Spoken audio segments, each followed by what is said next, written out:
Wings, would you do the intro? Ready, set, go. Hi guys, I'm Wings of Redemption. I've been known to acquire shit that I never paid for, and this is Painkiller Already. All right. 152. What was that? What was that little trimmer you had there at the end? You looked like a demon and just like reached in and took your soul there for a moment. There's no such thing as soul, Kyle. Then why don't you sell me yours for $100, motherfucker? Here we go again. Because maybe I will when I go up there. Sell me your soul. He'll sell his soul for a cookie when he's up there. I'm gonna buy that man's soul, and I'm gonna make him sign it in his own blood. Hey, we have a... Oh, I'm sorry. We have a sponsor. I'm not sorry. I'm going. We have a sponsor. His name is youtube.com/float games. There'll be a link on the side if YouTube doesn't fail me. There'll be a link in the description because YouTube never fails at that. He does Call of Duty Zombies, Call of Duty Ghost, Grand Theft Auto 5, and he makes video games. So, or he plays video games. Video game videos. We don't know if he makes video games. Yeah. What was his name again? Someday. Float Games. Float like balloons? They float? Yeah, or pool toys, things like that. So, yeah, or Wings of Redemptions, apparently. Check him out. He does tips and tricks and fun stuff, and you'll like his channel. Absolutely. Best channel on YouTube. We found it yet again. Mm-hmm. Every week, almost. Every week, you'd be surprised, yeah. And if you think you have something you want to showcase as the best thing on the internet /YouTube, contact whom? Heather at WoodysGamertag.tv. Yes. And if you would like to inquire about purchasing Wings of Redemption Soul, we can also offer that. Interesting trades considered. Galore. Yeah, I will give my soul for a PKA ad. So yeah, if you're a business, if you're an individual, maybe you're just the YOLO boys and you want to be famous, we can make that happen. Sometimes you guys go super viral, like Rock On M1M or 1M1 or the YOLO boys. Sometimes these things go big. Maybe you're a business, we can crash your website with so much traffic, you'll love it. So send email to Heather at Woody'sGamertag.tv. She's also a big fan of dick pics, especially if the penises are wearing costumes. Yes. We like fancy cocks, as we call them. Little things like it's not that hard to make a mouse penis, folks. Like you just need a Sharpie, some of those googly eyes, little construction paper, some scissors, some glue. This is a basic project you can get your kids involved with, okay? Don't bitch out on us. Yeah, there are like decorative small costumes that come with dolls that might fit on this thing. There's clothing that's originally intended for like chihuahuas that might fit your junk. Yes. So, dress it up, send it to Heather. Chef's hat on it, like boop. If you put like a chihuahua sweater on your shit, you got a big dick. Absolutely. If you could find some sort of decorative dressing, maybe like some of that stuff they use in like cocktails, like the little umbrellas and stuff. Get some of that stuff involved. I could put a Great Dane. I could put a Great Dane sweater on my dick. There's just a little extra room. That's all. Do those Great Danes have sweaters? Yeah, they don't have much hair. Dude, why aren't you taking advantage of your dogs to make more money on the interwebs? Do you know how much Reddit would pay you for a picture of your dogs wearing sweaters, like fighting a Roomba to the death? Nothing. They would upvote it, perhaps. Skill salt to your Roomba. Put the dogs in there with some sweaters on it, and you've got Reddit will go crazy for that. This is something I could easily make happen. The dogs have sweaters. They have. You already have the dogs with sweaters. Yeah, they look like the coats that you'd put on a horse. That's awesome. That's what Great Dane sweaters. I like dogs. I really like it when dogs are wearing clothes. Like that's one of my top 10 favorite things. I think when I see a dog wearing clothes, I'm pretty excited. So out of everything that there is, out of everything that there is in this world, dogs wearing clothes is in. Oh, absolutely, absolutely. Nice. One of my top 10 favorite things in life are animals wearing clothes. So is it time for the original topic? All right, yes. Lefty. So. Last week, there was no PKA 152, not because of us, but because my recording failed and Lefty's recording failed, and we were both using XSplit. It was a great show. It was actually a good show, though. It was one of our top 20 shows ever. Top 20 it could have been, yeah. 150. 150 goes down in my head as the best show we've ever made. It's so good. Yeah, 150 is like I've said this before, man. Like sometimes I make a video and I think that was a good video. Someone will learn from this. Someone will like it. Someone will be inspired or whatever. And then there's PKA 151. PKA 151 fucking did that show. 150, you mean? Drop the mic. I'm sorry, 150. I did mean. And I just dropped the mic. That was. If someone's gonna watch one PKA, 150 is the one. Yes, totally. 150 is it personifies what the show is. We didn't get any prank phone calls in there, but that's the only. But not for lack of trying, actually. What was 150? That was the one where the boot camp was first discussed. Yeah, the porno. The porno was first discussed. I just broke this mechanical pencil. The one you dropped? Yeah, it was my drop the mic and. That's why you don't actually drop the mic, because you break the mic when you do that. They don't. Most of them don't like being dropped. There's a special place in hell for people that do that. I'm just saying. Mm-hmm. So so I suggested that people tweet to XSplit and let them know that their product is unsatisfactory, because it's not the first time we've had trouble with it. Mm-hmm. And it's not me using wrong. For people that don't know, I do a test recording before every show, and I make sure my mic is good, the balance between my mic and the rest of the show is working properly. But when my recording fails and Lefty's recording fails, there's something wrong with the program. What'd you learn? I learned, well, first of all, I think we figured out that our recordings fail pretty much in the exact same way. The audio just cuts out. And I ran into this problem, and I say this, my recording failing on PKA 152, the original, I could have prevented that, but I didn't, because it's not part of my routine yet. But when it's creating an initial file, it has trouble doing that sometimes. So as a result of your tweeting, I got a message from somebody at the official XSplit YouTube account. They've got a YouTube channel. I think it's got something like 7,000 subs or anything like that. But it was like an actual guy representing XSplit and Split Media Labs, the people behind XSplit, and he asked, "Well, I watched your video on, I uploaded a video explaining why my recording failed." He said, "I watched your video, and what you described, I don't discount that it probably happened, but apparently, from what I described, they've never seen that happen in their testing labs." Really, it happened to me too. So this is the symptom. On my recording, it worked for the first 7 or 9 seconds, and then there was just total silence. So the video kept recording, but there was no audio to be seen. And then for maybe the last half an hour, this is 2.5, 3.5 hours into the show, the last half an hour, the audio came back, but not mine. So, and I briefly tried to convince myself that there was something salvageable there, that perhaps people could watch the last half hour of the show with just out me talking in it. Mm-hmm. But I tried to watch it, and it didn't work. I mean, it's not an arrogance thing. It's just I'm active in almost every conversation that happens on PKA. A lot of times I'm kind of directing traffic on the show, and when my mic was off, it was impossible to follow the conversation. Yeah. My audio came back too, but it did have my microphone audio in it, and it was the last 45 minutes. But the last 45 minutes, it was completely out of context. Mm-hmm. You were joining a topic halfway through, and so that doesn't make any sense. And we're getting tired. It's right, and then we're wrapping up a show and even making references to things that you didn't hear about, and it sucks. And I apologize for my role in not getting that properly headed off. And we actually need a 15-minute thing saying, "Oh, we fucked up." Well, we didn't fuck up. The software failed us. XSplit, your shit sucks. Okay, Wiggs, you pilot this 4-hour show. Go ahead, buddy. All right, here we go. XSplit, you suck. Your program has failed multiple times. I don't care what Lefty got told. Your program is still subpar. That's why I went to Open Broadcaster to stream instead of XSplit. That's why I don't use XSplit for standard room recording, because it shit sucks. It ain't worth the money that you want us to pay for it. Fuck you. Onward. Let's talk about this dry ice bullshit. Who wants to talk about it? Me? What dry ice?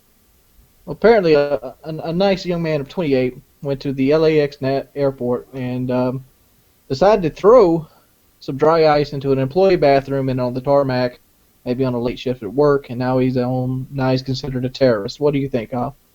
What did he do? He threw in a toilet?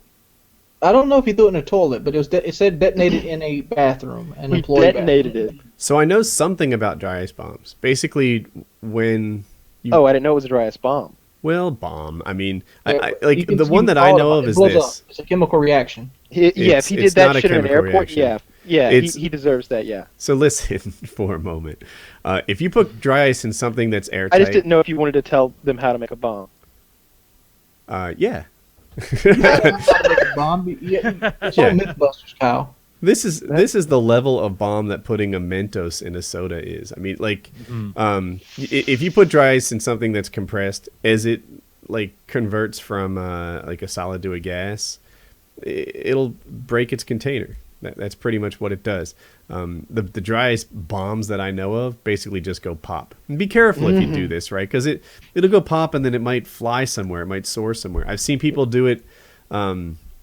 They put soda under like a 5-gallon bucket, and then the bucket can fly way high in the sky, like 50 feet. But it doesn't always fly straight up, and it lands somewhere. So don't be an idiot if you're going to be idiotic. So the ones that I used to make, I need we that would- on a sunset. Don't be an idiot if you're going to be idiotic. The ones that we used to make, we didn't use dry ice. We actually used aluminum foil and toilet bowl cleaner. Mm-hmm. And if you put that in a 2-liter bottle, that was a very scary explosion, in my personal opinion. I was very afraid of that because it was much louder than a shotgun blast. It was unpredictable as to like how quickly the reaction was going to go off and begin, and it could be anywhere from 5 minutes to 10 seconds. That's the You know, problem. That's the dry ice thing is a similar deal. Like you put a lot of ice in there, and maybe some warm water or something to speed up the rate at which the dry ice turns into a gas. Yeah. And like let's say this scenario happens. Let's say 2 minutes passes and nothing goes on. You don't know if you have a dud or something that's about to blow.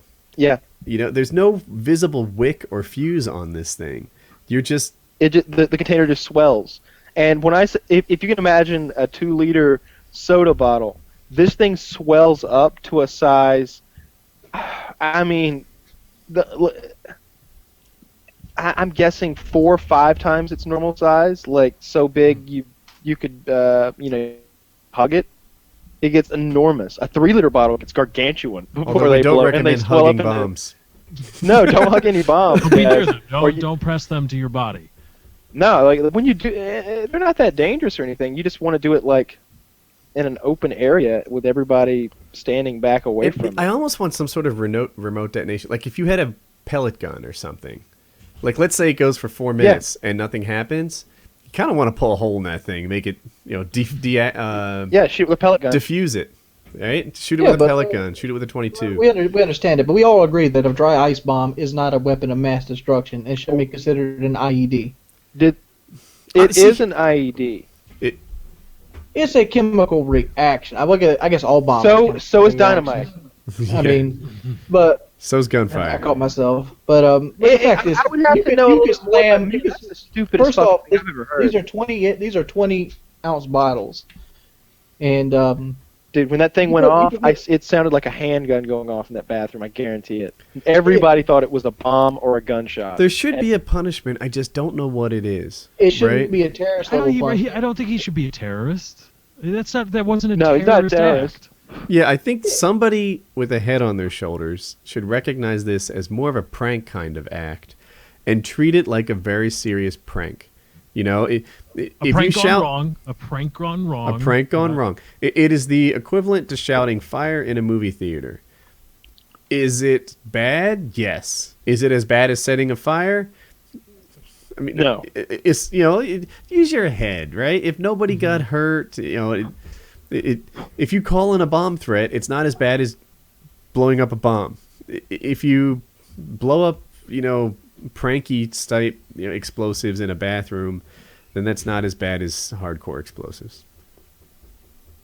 Someone I with don't a think it head. should be- I have enough faith in our screwed up legal system that he'll actually get a reasonable punishment. I hope so. I hope they don't really fuck him up. doubt I it. hope. Since this I thing hope has made they- the since this has made the front page news, he's gonna get. They can't give him a reasonable punishment at this point. I think they have can. to make an example out of him. I think they can, because I mean, this is like backyard teenager style prank stuff. Like, I mean, but this is like here's mailbox another example of bashing. how much bullshit this is. There's a woman on the ABC News front page right now that abandoned her child, and she would get less time in prison than this guy. I is, think up kids for. don't get as many extra chances as they used to. I think kids have gotten It's 'cause motherfuckers fewer and won't- fewer second chances, like going through history. I bet in the 50s, you could drown some like nerdy kid in your class when you were in the 5th grade, and you'd still keep on going, right? It's just a swirly. Yeah, they'd sweep it under the rug and be like, "No, Billy Anderson drowned. Everybody knows that." And then everybody actually knows that Mark Studebaker drowned him in the pond because they got in a fight. Yeah, Everybody Mark knows it. Studebaker's But you running just let it touchdowns, slide pal. because it's the 50s, right? I mean, you already lost 3 kids to polio. You're not giving this one up to the law. So that's how it was. Then all of a sudden, in the 70s and 80s, you weren't getting as many chances. If you were a real fuck up like Jeffrey Dahmer style, they were having to lock your ass down. But nowadays, like and in the 90s, I guess I should say, you could smash mailboxes it wasn't a big deal. Nowadays, it's like if you were to throw firecrackers somewhere that they designated like a federal property or something, they could be throwing some, these terrorist like bullshit charges on you instead of firecrackers in public it's charges. I want almost the like upside of all Which this surveillance, right? All we get is the downside and the handcuffs and whatever. Like, all right, NSA, if you're watching this, I want the lost PKA 152. I know you recorded that shit.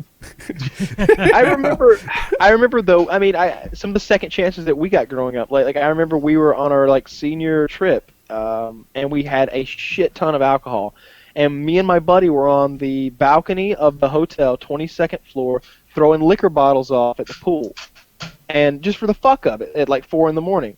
And it was a horrible idea. It was terrible. There were no people down there, so it wasn't like that. But we were throwing them down there at the pool.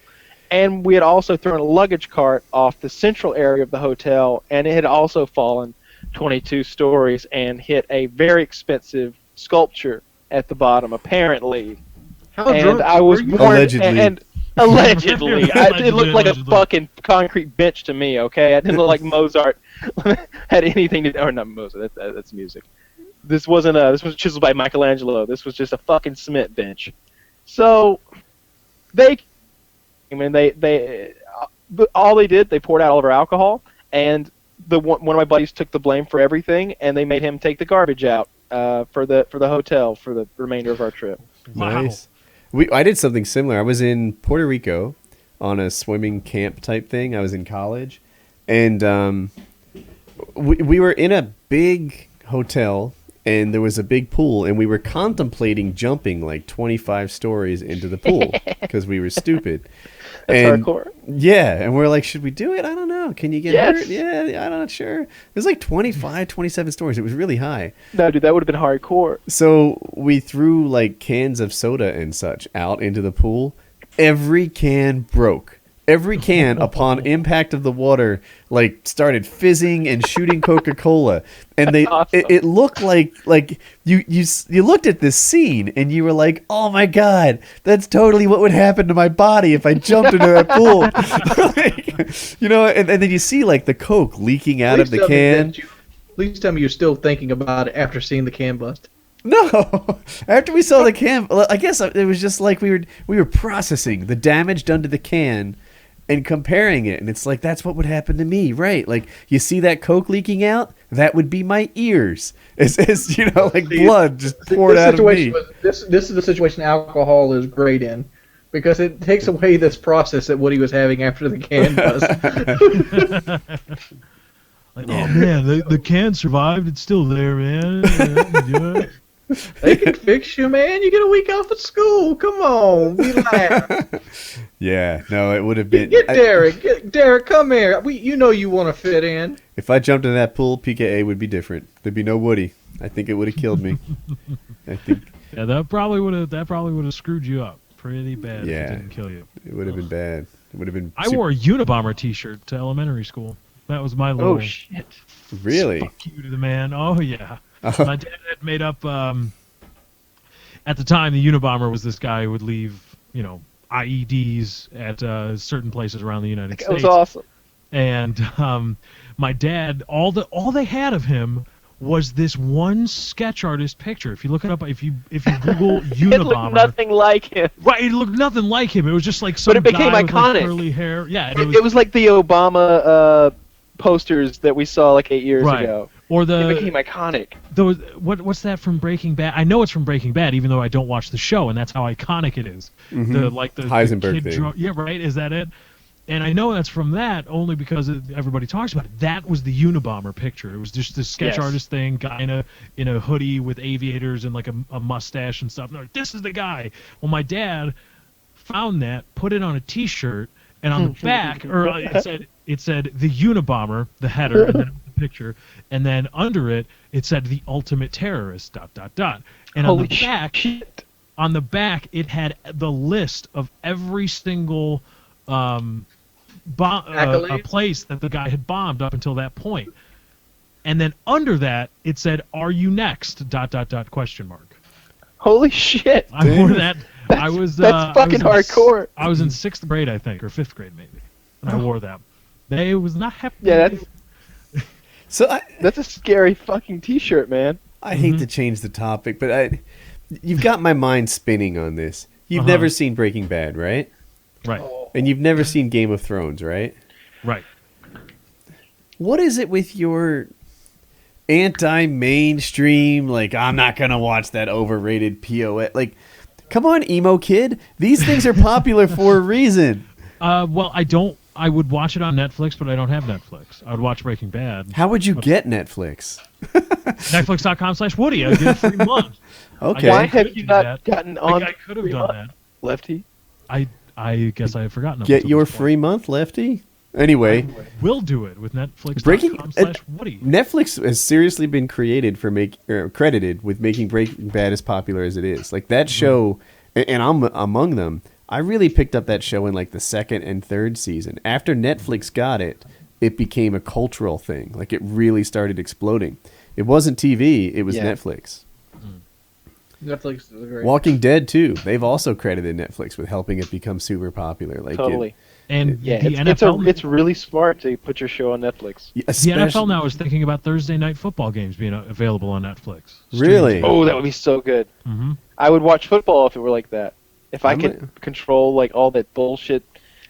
I would like to be able to just, like, you're gonna put the Panthers game on, just be able to put all 26 teams on and stream their games. Well, to do that, you need the DirecTV Sunday ticket package, which we are not costs sponsoring a on the bundle, show. right? It's like $180 or I something. ain't trying to bundle no Ridiculous and fucking stupid shit. I expensive. mean, those bundle packages are garbage. Here's why they're Have garbage. you- They make have you seen buy the new every South Park team. episode about the cable companies? No, Oh, it's great. but I'm sure it's beautiful. All right, Yeah, give me the but- premise and the. There's just a part. I won't give anything away. There's one episode that's completely about Minecraft, but basically the kids they're talking to the cable provider, and the cable provider is like getting off sexually, listening to their complaints about the bundle and the prices, and he has tearaway patches that cover his nipples, and he uncovers his nipples and starts like rubbing his nipples really fast, both of them at the same time. And he's just like, "Yeah, and is that inconvenient for you? Yeah, tell me how convenient it was. Yeah, you didn't like that, did you?" And then he's like, "Can I see your supervisor?" And the supervisor does the exact same shit. And it's awesome. But there's literally an episode where all the parents are training Minecraft in a basement because the password on their DVRs is the security question is, how do you tame a pony in Minecraft? And they don't, none of them know the answer. So they've got this kid training them in the basement. And they're like they remark on the game and how it's just an open world and there really is no like goal or anything. It's just an open world and you build and you design and you mine and they talk about it. And they have put a leash Minecraft on him. footage. Give him an apple. You'll be good to go. He'll love It you. was a- Little hearts yeah. pop up. Anyway, I've got so many topics, but I want to circle back to the Lefty thing. I feel like you're doing an anti-popular thing in not watching things like Breaking Bad and Game of Thrones. Like, Yeah, man, why don't you get on board? you're actually not watching them because everybody likes Peer them. pressure lefty. Do not build it.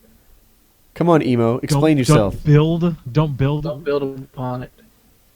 No, I just I Well, I think my approach to Breaking Bad and the Game of Thrones is logical because I haven't been watching from the start, and everybody's been singing the praises so high for both Breaking Bad and the Game of Thrones that I go into it expecting both of them to be the greatest shows I've ever seen, and there's virtually no way that's going to be possible. They're very Breaking good Bad shows. isn't the greatest show They're you've ever seen. so they're not the greatest shows you've ever seen, but was it Anthony Hopkins that I saw on Reddit? Yeah. Said that Anthony Hopkins said that Bryan Cranston's acting as that character is the best acting he's ever fucking seen.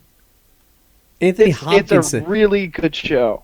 He was like, "There's so much bullshit first in 5 Hollywood, seasons so are much on Netflix, nonsense. Lefty. I just had to write and let you know how amazing this was." Lefty, when Kyle said Gravity was a really good movie, I thought, I should go see it. When we all tell you, when the world tells you Breaking Bad is a really good show, you think, it probably isn't that good. No, that's not what I'm saying. I'm not saying it probably isn't that good. I'm saying there is no way, the only way I could get enjoyment out of the show at this point is if it actually is the greatest thing on TV that I've ever seen, because that's how it's been billed by all of it, by the collective fandom. And if it's anything less than that, even though it's still really, really, really, really good, it will fall short of my admittedly unrealistic expectation. Do you do this with other things? Like, I really like sex. I'm a big fan. Should you abstain from it because it won't meet expectations? But I've had sex before. Well, I'm just saying. I mean, Some days are better than others. But clearly, Lefty, you haven't watched Breaking Bad. Once you take the plunge there, you took the plunge with sex. I watched the final episode. Because people... Oh, that's disgusting. I can't believe you watched the final episode. Oh, that's disgusting. That's the worst thing I've ever heard. I haven't watched it yet. It's really funny. It's really funny by the fact of me just simply deciding I don't want to watch a show that people act like they're doing Breaking right now. Bad we're talking about? You watched the final? Yeah, he watched the final episode. See, That's disgusting, right? You all I son did of a was watch bitch! one episode. That You would be like son of a reading the bitch! last You Harry broke Potter the book. Breaking Bad code! You son of a bitch! There should be a penalty for this. If I was there, I'd purple nurple you. If I was there, I would make you sit through a Game of Thrones marathon, because that's just boring. Dude, Game of Thrones is wonderful. If you like Lord of the Rings, then there's no way you can't like Game of Thrones. You know what I want? I'm sorry, I cut you off. Game of Thrones is amazing, and everything you're saying is great. I'm ready for a new House of Cards. Hasn't it been like 9 months or something? I'm sure I don't watch that. Spacey is not You don't sure watch on- House of Cards? Oh my God, No. Kyle, you're basically Hitler, and thus I love you. Dude, Kyle, you're missing out on it. So House of Cards, I know this is going to sound like I'm paid for this because I'm paid for this, but House of Cards is a Netflix exclusive. And Netflix is coming out with these shows that are on the level of HBO exclusives. House of Cards might be their very best one. I really liked Orange is the New Black. I liked Arrested Development, but House of Cards is the one that is their premier one. It's better than Deadwood. You know, I like Kevin Spacey. Kevin Spacey is the lead in it. Oh, Kyle does not want to hear what you got to say. I know, right? Kyle was so central to what I was about to say. Yeah.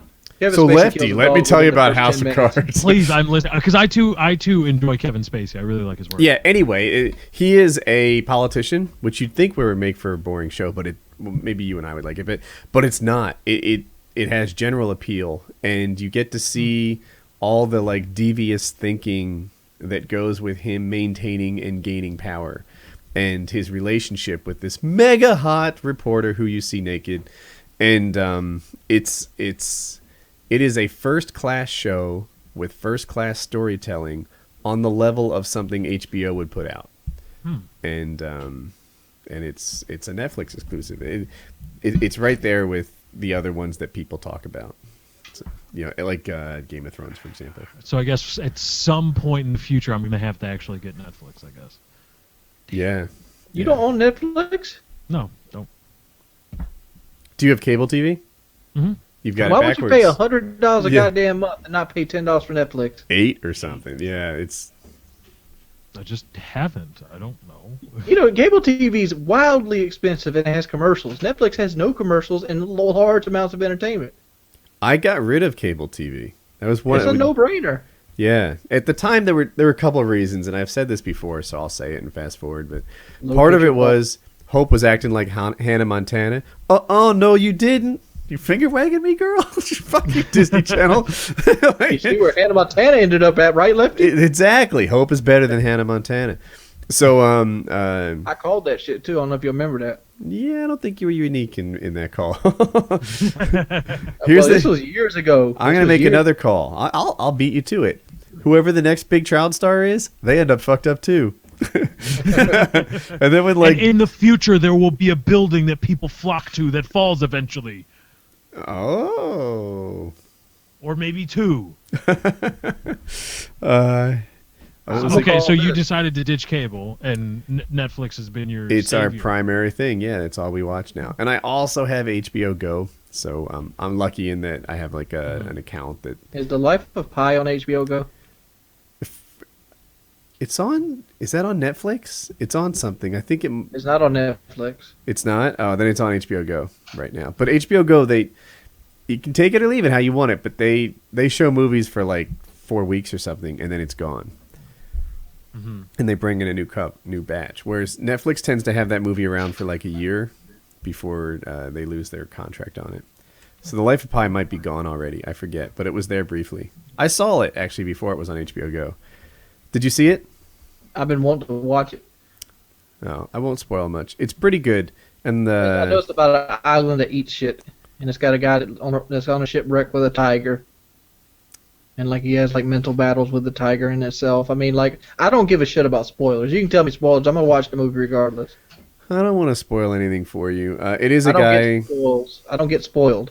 What was interesting about that movie? I've already read the IMDb and the Wikipedia page. I don't care. say that he doesn't want to spoil it for other people watching, I think. Yeah, actually, I wasn't even thinking that, but it's true. I Oh. won't spoil it, but it's a good point nonetheless. But We should have spoiled The Sopranos for everybody, and that's going to get a lot more people watch it than it's like a Life decade of old. Pi. Yeah, The Sopranos ended like a long ass time What was ago. interesting about Life of Pi to me was that for ages that story was supposed to be unfilmable, right? Just the nature of it, a shipwreck, a lion on a life raft with a person.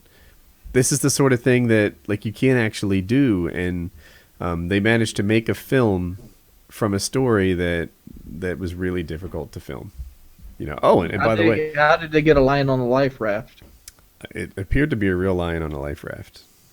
Like, And how did he not Lion, destroy that's it? what No, it was Snoop Lion. and it's actually a tiger. I'm telling it wrong, but yeah, it looked like it was dangerous. And by the way, a lot of the filming took place in the open ocean, so it's like you've got a tiger who's probably not fond of water on a life raft. You know, so you've got a grumpy tiger on the ocean on a life raft. Who could be getting seasick? They managed to make it all happen. I assume that there was some green screen happening there, but it was a I floating assume life a raft. lot of beating happened to that poor kitty cat. They beat the shit out of him daily and broke his will. That's how you do it. That's how you train wild animals. It's not a pleasant process, but the movie was good, pretty good. Is that literally how they do it? That's what I learned on the internet. That they just like beat these things and break their will, and it's a dreadful, mean process. I learned that Bob Dole created the internet, so I don't know if the facts are legitimate. I think Al Gore created the internet, right? That's the Al thing. Gore? See, the internet lied to me. I know it was one of them. I thought it was Bob Dole too when he said Bob Dole. Al Gore. I don't know. I'm just thinking about I think it was- I'm was it thinking about the Al Gore or SNL skit. Hey, that's Bob Dole's chair right there. Why are you sitting in Bob Dole's chair? I want to talk about the government shutdown. All right, but it's over. So the government isn't shut down. So what are we talking about? Obama had a neat, response to the thing at the end. And it was like, look, if you want to get your way, win an election. It's like, we have the presidency, we have the Senate, you have the House. You don't get to control one of the three, voting branches here and get your way. And I thought, yeah, like that, the tools they were using, holding the government hostage by not allowing, a Right. budget to come to the floor, hoping that they would do so much damage to the country that the other people would bow to their will, and then it just became this game of chicken, like who was willing to do damage to the country to get their way more. Mm-hmm. Someone called it sedition, and I know I'm coming across like I'm on the Democrat team, the jackass team instead of the elephant team, but I'm like, it kind of is like Right. one of the parties was holding a gun to the head of the country, saying, "I will wreck this. I will end this whole thing unless you give me what I want." And they're like, "I'm not giving you what you want." And it was this big standoff. And the reason they did it the way they did it was because they don't have a majority of the votes. Right? They didn't win the presidency. They didn't win the Senate. They won some gerrymandered seats in the House, and now they're going nuts with it. Talk to me, Lefty. That doesn't seem like that's not governance to me. That is attempting to bend and impose your worldview on everybody. That's not representation. I guess they're both governing, but you're not representing really your constituency. You are letting your political affiliation, your ideology drive everything that you do. And this isn't really a partisan thing, but it's just the Republicans, the way they're forced into a corner. It's kind of, it kind of is that way. They're the first people to really succumb to it. But that's not governance. That's like you said, we're trying to hold a gun to to the head of the country, and trying to impose your will rather than trying to represent the people you actually represent. Now you can try to make the argument that, well, what we want to do is actually represent them by holding a gun to the head of the country so that we can try to blah blah blah blah blah blah blah. But at what point does that just become convoluted crap where it's like, no, but find another way instead of trying to ruin everybody because you have turned yourselves into the anti-Obamacare party. What's interesting is the Republicans are so split right now. Back when Bush Jr. was president, the Democrats were so split. A lot of people here probably didn't pay attention to politics 8 years ago, but it used to be like, well, the Democrats, some of them are far left, some of them are centrist. They just, like, the nature of the Democratic Party is that they can't be easily united. That was the way it felt when Bush was president. Now it feels like that way about Republicans when Obama's president. I didn't realize that was happening. I didn't see it coming. In hindsight, it seems obvious, but the Republicans are so fractured. They so disagree. They're infighting with one another. It's a whole nother thing. Oh, Kyle's here. Mm-hmm. And, this issue isn't going to go away. Yeah, the government shutdown is over now. They raised the debt ceiling so they don't default on all the debt that they've taken on. And one cool, interesting thing I've learned, and I think it might have been from you, Woody, in the Lost 152, was that China, the popular view is like, oh yeah, China owns us, like China owns our asses, but China owns like really just a very small percentage of the total debt of the country, of the United States. China, I think, may be the largest singular holder, but they still only really own like a small percentage. It's not like they can try to impose some kind of political will and holding they hold the death knell to our economy in their back pocket. Kyle, what do you think? You watched this government shutdown thing. Whose side were you on? I don't think there was a side to be on. I think that the government was acting exactly how it's supposed to act. I think both sides were trying to represent their constituents, but when both of them did that, it was such a hard-line issue that it was difficult for either one of them to give any leeway. And, of course, they're holding things for ransom on both sides, and that's why we had, like, the negative effects. Like, we couldn't go to the park that weekend. That was fucked up. That was stupid. There's no reason they couldn't have slipped the money through for the parks, but somebody was holding that money up for fucking ransom. And maybe that's their job. Maybe if that's what my senator had to do to get my particular view across, that's what he's got to do. I don't know what's right or wrong. It's politics. They're all cocksuckers. That's probably the honestly, best I was hoping they would default on the debt, and the reason why is because I couldn't find any analysts who were really positive about what that would do. If you need Nobody advice really on... knew what would happen if we did it. There was no like definitive this would happen and this would happen and that. If you need advice on how to be a cocksucker, watch Mail Monday. Just saying. What? I got a That was question. good. That was good. I like that. I got a question. Why I don't may we have have an our answer. own income? I understand we have the U.S. dollar, but it's backed from the Federal Reserve. Why don't we have like a government issued piece of tender instead of like something issued from a bank? Is what you're asking?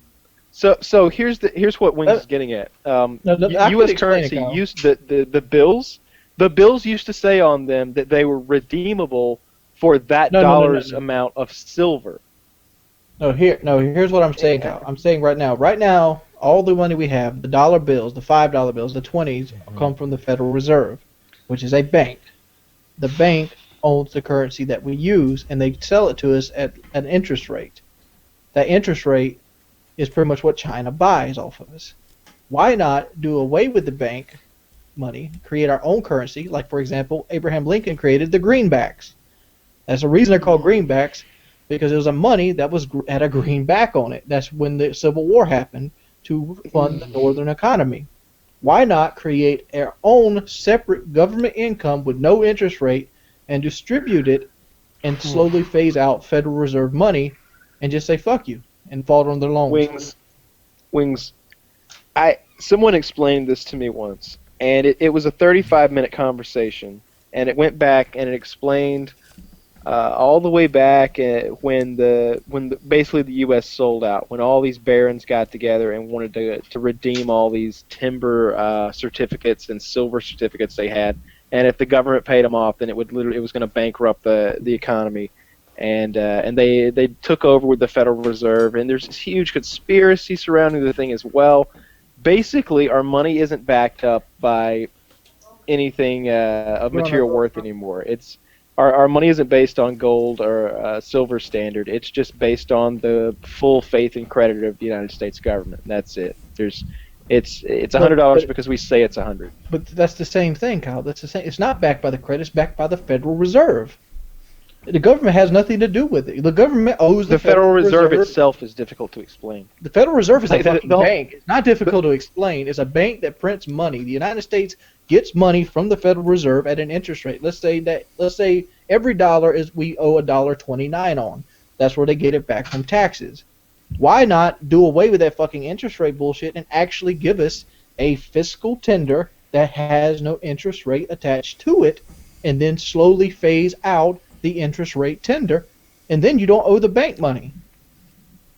From what I've understood, money is only worth it's what the mathematically impossible anyway. for us to ever pay that off because of the interest rate that accrues on that money. Fuck them. What are they gonna do? What are they gonna do? So wait, what's your proposal, Wings? I don't. My proposal is say fuck the Federal Reserve, fuck you, create our own tender, and live off our own fucking tender instead of interest rate. So you want to get rid of all the money that's out there now? Right. It ain't gonna happen overnight. You gotta. What phase about it all out my slowly. money? I've been saving this shit for a lifetime. You transfer it. Like, for example, just like you go to another country. Say you got $100 bills. You go to Mexico, you take that $100 American and transfer it to whatever it is in peso. Mm-hmm. You just transfer it over, and you make people take two tenders until the other tender's phased out. You slowly get it back. What's wrong with the money we have now? It's all interest rate. Our taxes are higher because of it, because we owe so much money to the Federal Reserve. So if we just switch over to a different kind of dollar, we won't owe money anymore. We won't owe interest rate money to it. No, it'll save billions. I don't think so. I wish I knew enough about this subject to tell you why that's fucking ridiculous, but I don't. But I promise you, that's fucking ridiculous. No, it's not ridiculous. I know it is. Andrew Jackson did it, Kyle. Andrew Jackson did it and got us out of debt. Abraham Lincoln did it and won the Civil fucking War. Why can't we do it? Tell me why that's ridiculous. Because we live in a global economy. I don't even know always what lived in a information fucking you're talking global about economy. happened. Well, right, but that global economy was a whole lot slower than this one. someday And I'm going to understand this topic, and I will tell you why you're in Crazy Town. But I'm Yeah, not there. This would be one of those great Reddit comments. We need one of those. We need that post with like 1,500 upvotes, and you're the #1 comment, and you've broken this thing down 4 paragraphs deep. We need that I explanation. don't understand the Treasury either. Like, I understand that it's a private company. They act like it's not the government, right? The Treasury's not the government. It's just some bank. but it seems to be kind of directed by the Senate somehow. And it sure seems to operate in the interest of the U.S. all the time. And I mean, Yes. when they print money, doesn't like the president or the Senate or something approve what they can do with that monetary policy? People act like there's just some dude running the Treasury, printing money and putting it in his back pocket. I don't think that's how it really works. I just don't know how it really works. All I know is this: banks fucking suck. Like I called something today on my bank. It was a canceled check fee. So I called them up. I'm like, I didn't cancel any checks. They're like, oh no, Mr. Jordan, this isn't about canceling checks. I'm like, oh good, because I don't even have checks. What we do is, like, if you want to cancel checks, we give you the option to for $4 a month. I don't want that. We can't take it off. Do you a lot of banking with the Federal Reserve, do you? No, this is the BB&T, but banks in general fucking suck. You don't think the Federal Reserve has some bullshit like this and got us in handcuffs? FPS Kyle banks at the Federal Reserve. Why is it bullshit? They never send All me in 1,000 notes, please. email saying that Yes, the money out orange your one. fucking account. The Federal Reserve banks with FPS Kyle. That's how that goes. I like to imagine there's a level of rich people who deal in a currency that I'm not even aware of. Like there's something I don't even know about. Like they're dealing in like knuckle bucklers, and they're these big green glowy coins, and they just clap one down, and it's 50 million. I want. What are the big currencies look like? Are there there's $100,000 bills, right?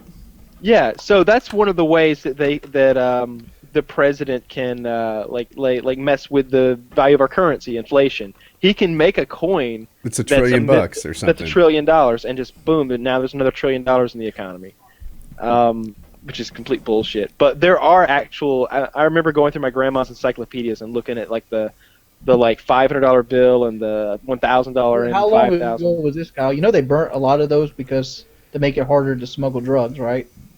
I don't know why they would scale back, but I believe you because I have only ever seen it's a harder handful.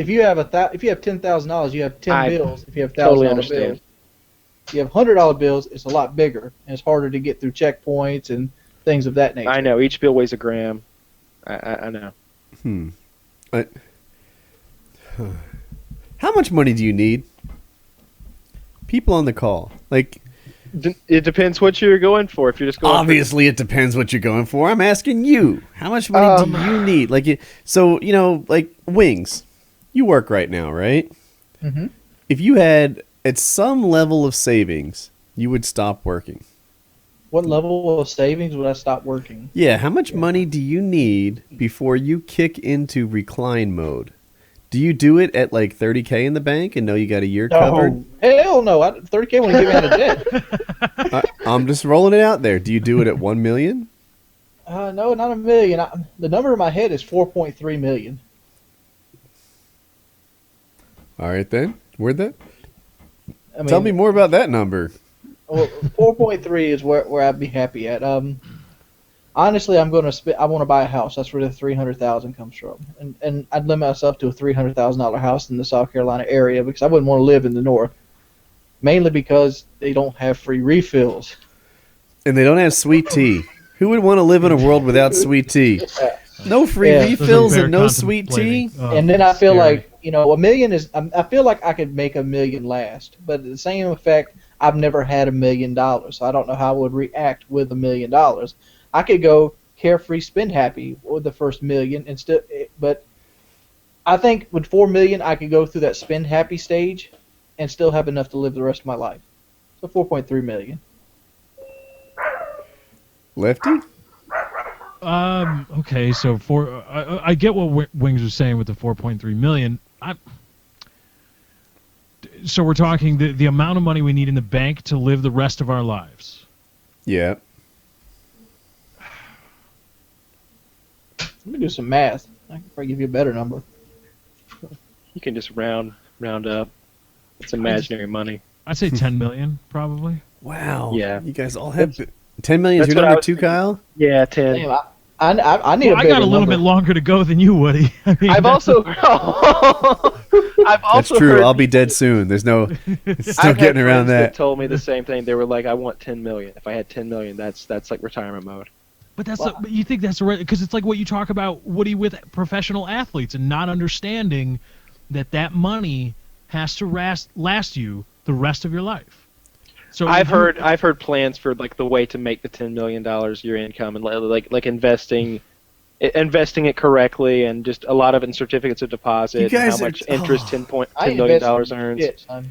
3 million's my number. Get this. With $3 million, you can spend $100,000 a year on yourself. And that's different than earning it because there's no taxes, right? Earning $100,000 is like having $60,000 or so. Spending $100,000 is like earning, I don't know, $150,000. So $100,000 spent for 30 years. That's what $3 million gets you. Or with $3 million in the bank and you earn, I'll make up a number, say a 7% return on that. Is that $210,000 a year? Now, mind you, that's taxed income, so you can call it like, $150,000 or so. But 7% is a fairly achievable rate. I mean, that might be what the S&P average is. It's with $3 million, you can have white-collar income forever just by living off investment gains. Or you can have white-collar income for 30 years just by spending your principal. $10 million, you guys are going baller. With $3 million, I don't think you have to work again if you watch your money. But with Okay, $10 that's million, reasonable. I could have the slave people. But at $10 million, I'm also insulated against inflation. Well, Kyle, technically, if you live in a Christian nation, which you do, it's legal. It's legal by the Bible to own slaves. I'm sorry, I'm being robbed. Give me one moment. Not literally. Oh, I was like... oh, I was shit. like, Right. Not literally. She's just... Poor hang on Robert. one second. No, it's just a joke. Poor Robert. Like, can you This dumb motherfucker. get on the mic for a bit? We can interview the robber. I'm TJ. I got a crack addiction. All right, so then, okay, Woody, how about this? 5 mil dough, and I can spend 100 G's a year on myself, and then 2 million in an annual COD.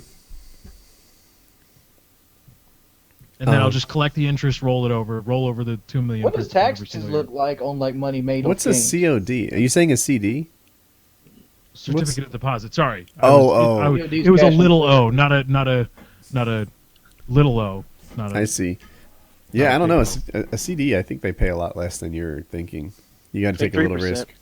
It depends how big the note is. The interest rate gets better the large. So if you get like a $1,000 certificate of deposit, you might get, I don't know, I'm just making up numbers, but like 1.9%. But if you've got like a $10,000 one, you might earn 3.3%. Isn't it fucked up how money works like that? You Yeah. don't have enough money in the bank, they take it from you. You start balling, they're like, here, have more. Like that's the More. Louis C.K. thing. Because you're contributing to their pool of funds they use to be a bank. If you've got $10 million in that bank, you're a valued customer. You are a big part of their fluidity as a bank at that point. So, yeah, they want to take care of you. What is that I heard about Bank of America? Maybe then I'll get that $4 canceled check bullshit off my stuff. Well, you got to make more. I bet you Bill Gates ain't got that bullshit. No. Or if he does, he doesn't care. But My bank traditionally doesn't fuck with me either. I get really upset about like printing fees and stuff. Like when I'm doing my taxes and I need all my statements printed out. And normally that stuff's supposed to be like I don't know, $50 per account to have it printed out. They don't charge me for that stuff. I've gotten it now where my bank knows me. I like that. Like I walk in, I want to deal with a banker. He's like, "You're the YouTube guy, right?" I'm gonna kill this dog. Give me 1 second. And I'm like, "Yeah," and we just start talking, and it's nice when your banker knows you.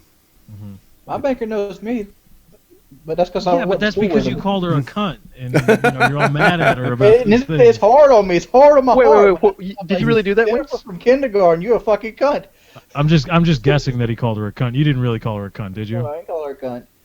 But I said I had a really upset and sad face when I'm asking them to take these charges off, and they're telling me I can't. When like I understand that, well, I didn't even sign that bullshit. Here's my deal. When I first got my checking account, it was with a bank called Coastal Federal, It was Coastal Federal. Coastal Federal got bought out by BB&T. And I got kind of grandfathered into being a BB&T customer. You know, they told me to cut my card up. Here's my BB&T card. All my stuff was through BB&T. I just kept running with it. How the fuck can they charge me for like maintenance fees, cancel check fees? I don't even have checks. I don't buy checks. You need more money. If you get more money, shit works out. They're like, all right, Woody. I'm like, does this account cost me anything? Not as long as you maintain this minimum balance. Then you're set. Try having more money. It's awesome. Less than $1,500 Yeah, wings. God, figure it Shittiest out. thing I've ever heard you say. That was great. I love that. Oh, you should add more money in there. That's your problem. You let the balance get too low in your account. Whoops. So just put like 15,000 in there. Yeah. And then all of a sudden you'll earn like 2.2%, and they kiss your ass. Make that happen. Do that. Dude, trust me, you'll really like it, right? You walk in there, they kiss your ass. More money. They give you more money. All you need is more money. So Easy as Wings, that. basically, just become PewDiePie, and your life will be awesome. Dude, people talk shit about PewDiePie. That motherfucker work hard. I watched a PewDiePie video the other day. I'm like, I couldn't do this. I've been telling you. You talk shit about PewDiePie. Yeah, that's what I was saying. I'm like, wait, is this Wings of Redemption talking? Yeah. Who are you, and what have you done with our friend Wings of I Redemption? talk shit about PewDiePie because he's pretty much the universal standard of, he's big business. That's what he is. But I can't sit there and hate. The man's got great work ethic, and he makes really professional looking videos. Dude. But they're for like 10-year-olds. There are YouTubers that talk about other people, and the other YouTubers are talking about. You want to be that second one. That's where you want to be. If people start making videos about you, fussing that your videos aren't what they want them to be, then you're doing something right. If you're there talking about someone else, how much do you think PewDiePie rolls in? does he still do 100 million views a month? He does. He does well over that. Let me check. So that means he gets more views a month than Reddit. I saw that the other day. Reddit gets 70 million views a month and still isn't profitable. I don't know how to spell his name. But that's insane. Wow, It's PEW die Phi. Nope. He is getting 203 million views every month. PewDiePie is amazingly successful. I mean, he's no youtube.com/float games. Nope. Oh my God. I mean, he Never will be. doesn't put out that level of video. But look, PewDiePie subscribed to 38 people. Nice. I don't even look at my subscriptions anymore. That's not how I find videos on YouTube anymore. But maybe YouTube's at fault for that. I'm not sure. But they've driven so many people away because it's like, hey, if you want to see videos from people you subscribe to, don't go to the homepage. Go other places. Yeah, it feels like a lot of YouTubers are moving to Twitch for their income. Like there's a lot of I want to name names because I feel like somehow someone could get it all twisted that I'm somehow like taking a dig at them. But Twitch is like the new YouTube. There are a lot of people who are like, I don't really like making YouTube videos. I much prefer live streaming, interacting with my audience, and they become live streamers instead of YouTubers. I know what that is. I know why that is. Why is that? It's because, YouTube, when you make a YouTube video, it's gotten to the point where you pretty much have to be like a baseline Hollywood editor to make a video that won't get any kind of hate on it. But if you go to Twitch, you can just hang out and chill and just do those baseline videos where you're sitting there talking over gameplay and nobody gives a shit. That's the reason I like streaming better than doing YouTube right now. Because there's no stress. You don't have to worry about if somebody likes it. But what changes on YouTube, though? What changed? Yeah, you still see the hateful comments on Twitch, right? There's people that come in and give you shit. Yeah, but you got moderators on Twitch that throw their ass out. That's true, too. Yeah, I don't know. Yeah, I've gotten past caring about the hate comments. I noticed, so Lefty and I both did a video on how our recordings on PKA 152 fell. Lefty had a 90% like ratio, and I had a 50% like ratio. They have the same video. They were the same video, right? They were like, we're both our take on it.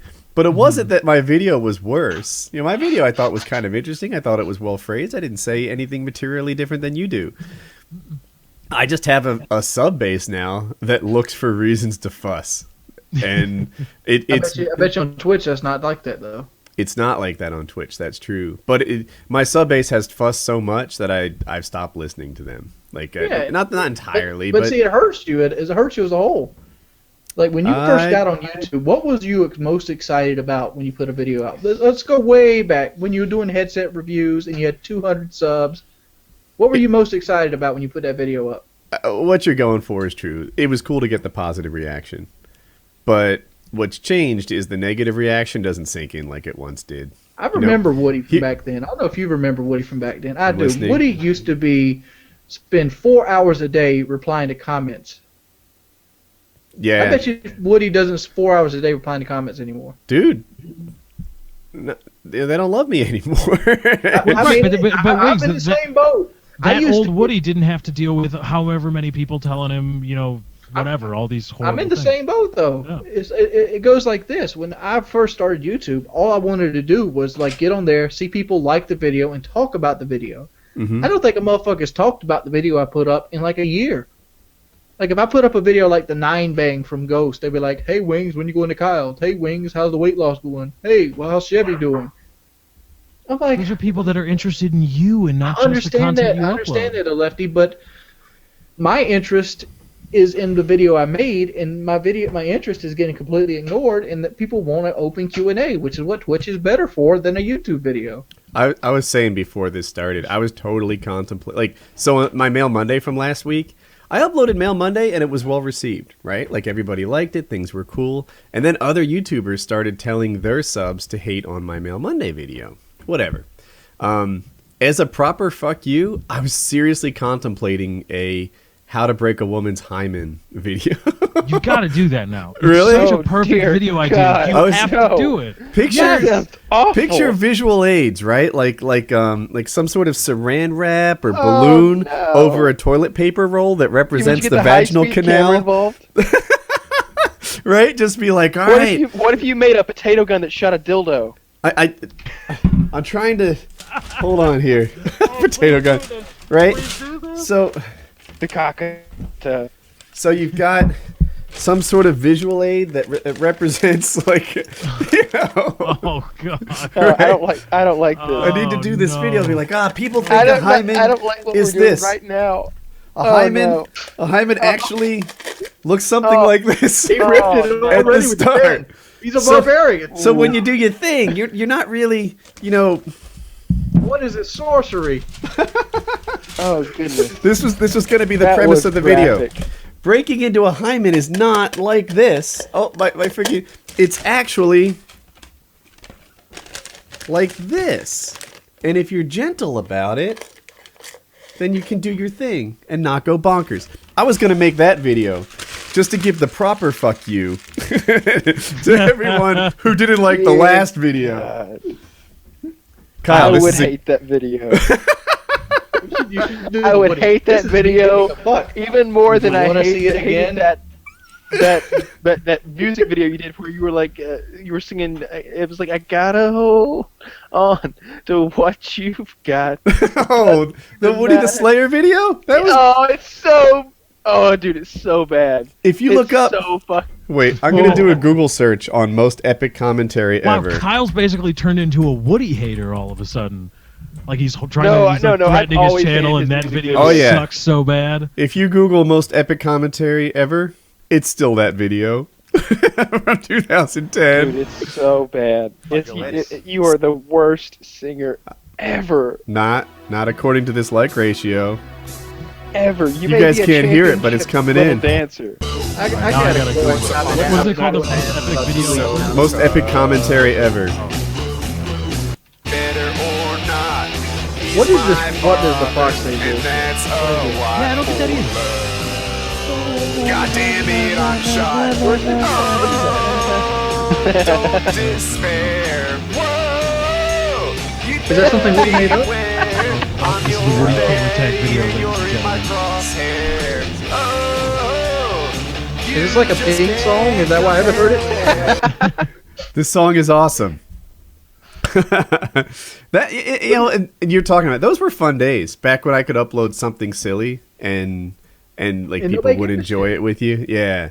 Now it's like if you don't hire a professional vocalist to do your stuff, then suddenly it's not worthy of your channel anymore. I'll have to check that out later. Yeah. But I used to do a series called Obviously Outplayed. One of my favorite series. If I Uh-huh. did that now, I'd be a hater. right.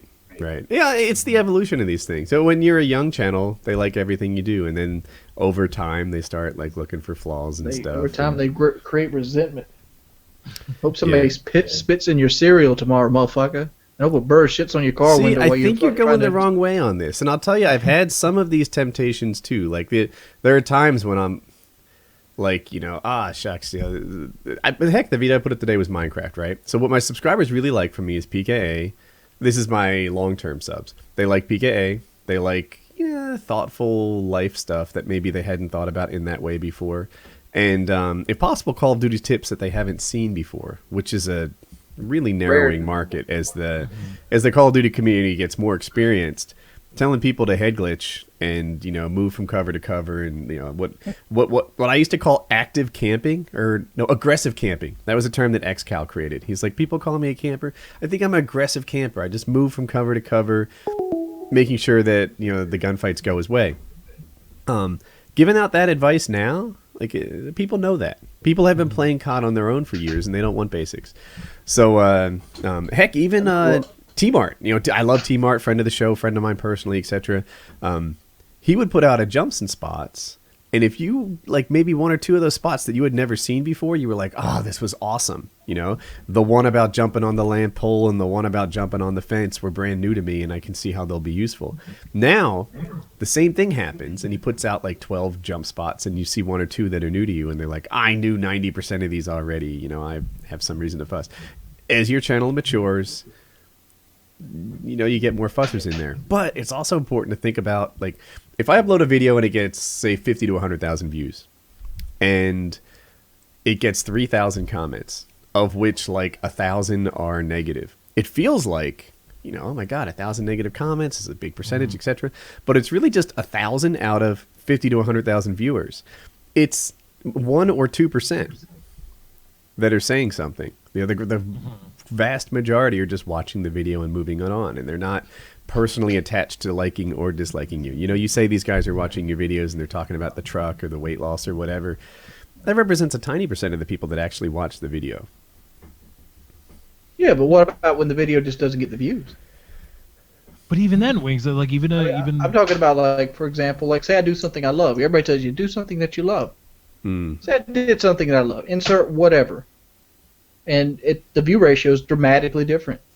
Hyman breaking instructionals.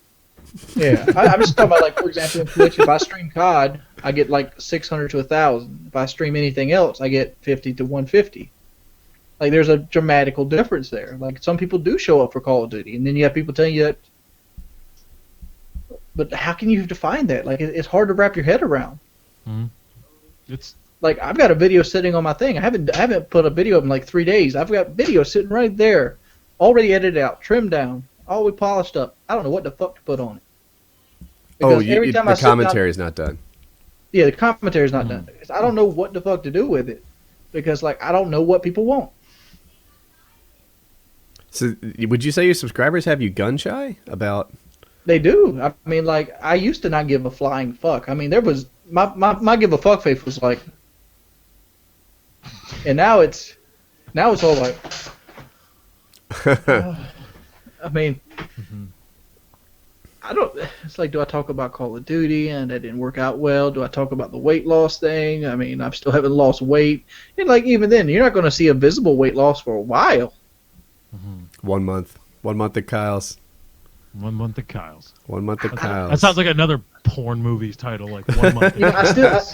People It's a gay porn. almost had me convinced that I could lose 50 pounds, but at the same effect, I watched a show the other day called My 600-Pound Life. I don't know if you've seen it on Netflix. They have an episode up, and this girl was 674 pounds. Her name was Melissa. Big girl. Big girl. She had a gastric bypass surgery, and they had her. So she showed what 4 ounces looked like. I don't know if you've ever seen what 4 ounces of Jello looks like. It's small. It could fit in your hand very easily. And she said her ate it and ate the whole 4 ounces, and it filled her up to the point she was ready to throw up. That girl basically eating flavored water only lost like 40 pounds a month at 674 pounds.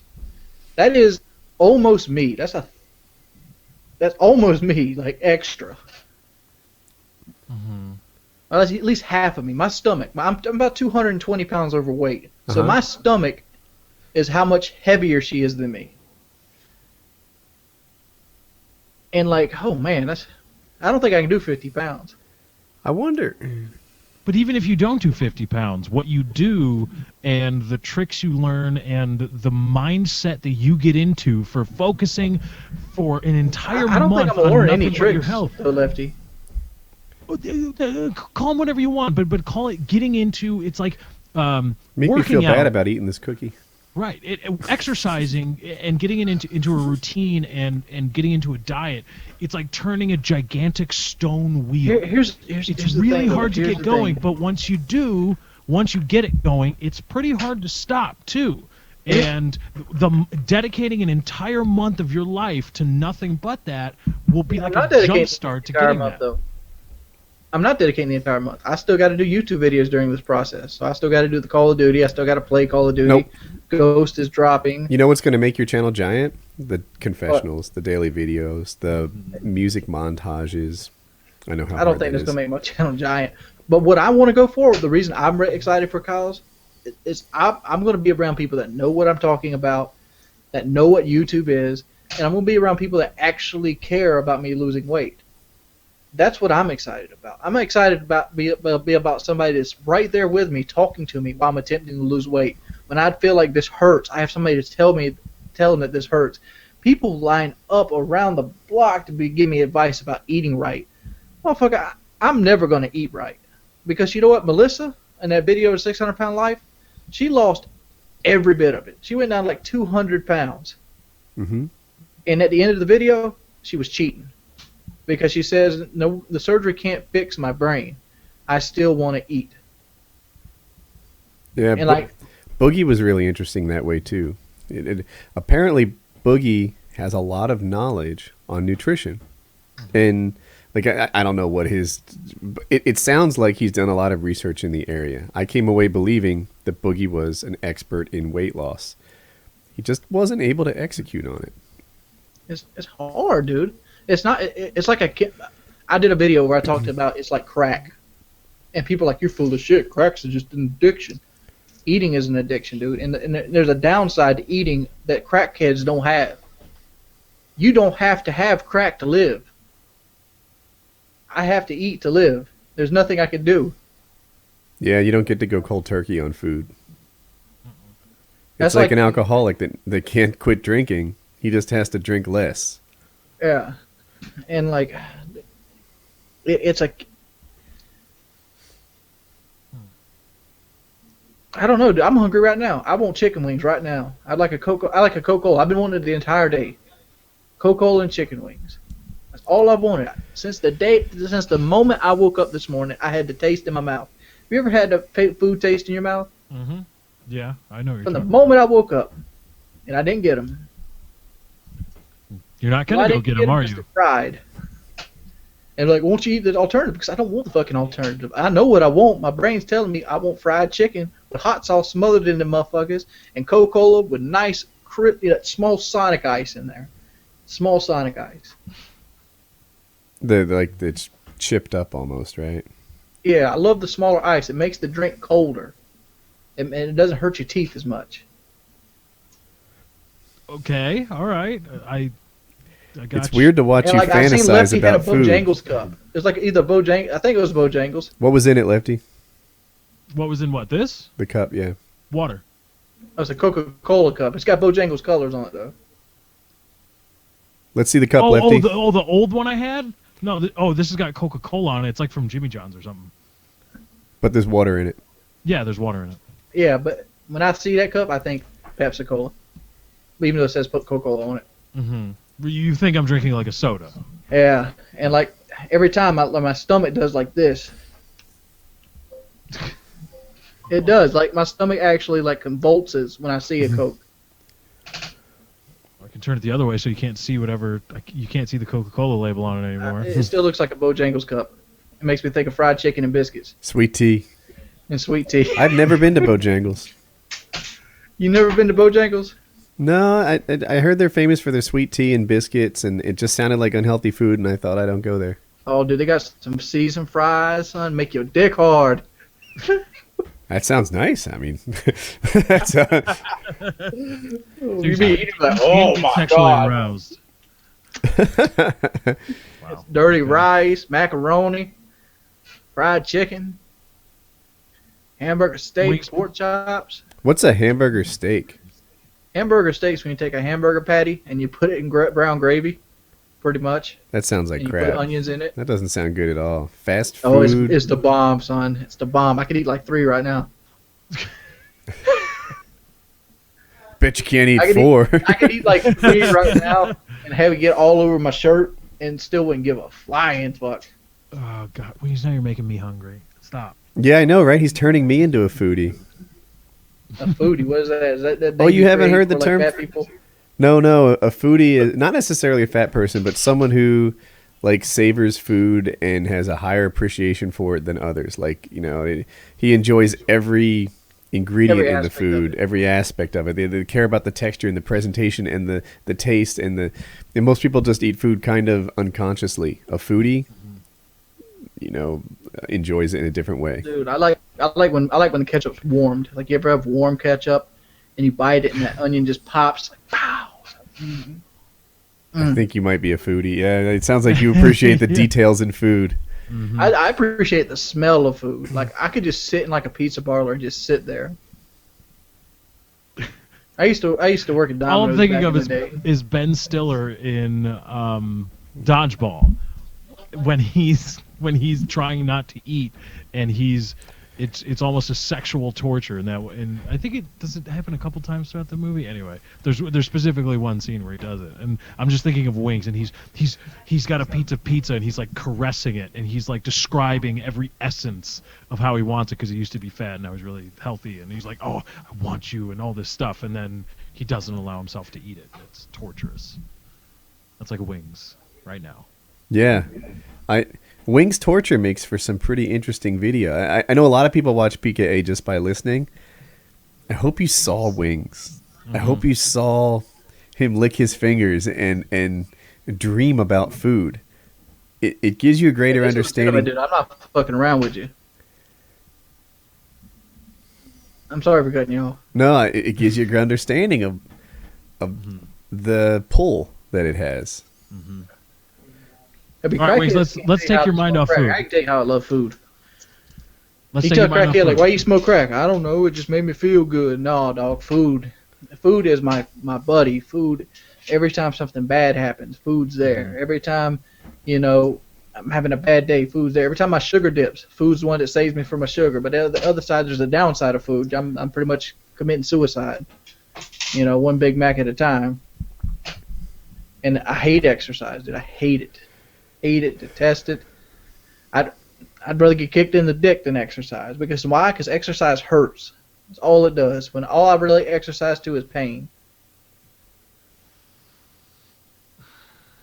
Well, if you're gonna do this, that's gonna have to change. It sounds like a mother answer. I remember asking my mother one time, like, dude, can we please not like cook fried chicken and bring in like red velvet cakes and whole milk and all this into the house while I'm on a diet? And she's like, I ain't on a diet.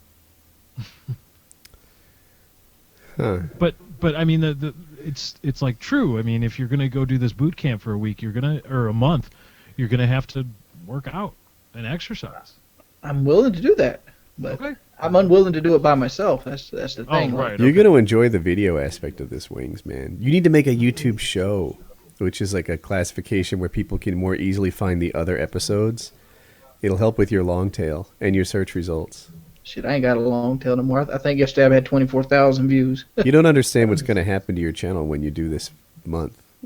People... I don't, because see me, I'm a glass half empty kind of guy. Uh-huh. I always expect the worst. And like, to me, I'm expecting like the videos that are confessionals to do 25 to 27,000 views. They get better than average like ratings, and then once theoretically it's over. I come back home and I struggle to do the videos again I've always done. But maybe I'll be 20, 30 pounds lighter and be in a better mood. I think you'll start at 25,000 views, but if you do the videos well and you connect with the camera, it could go big. It has the potential, and I don't expect the worst. I prepare for the worst, right? That's just the way I'm wired. Like, I'm always looking out for some threat, trying to counter it and stuff. But this could go big for you.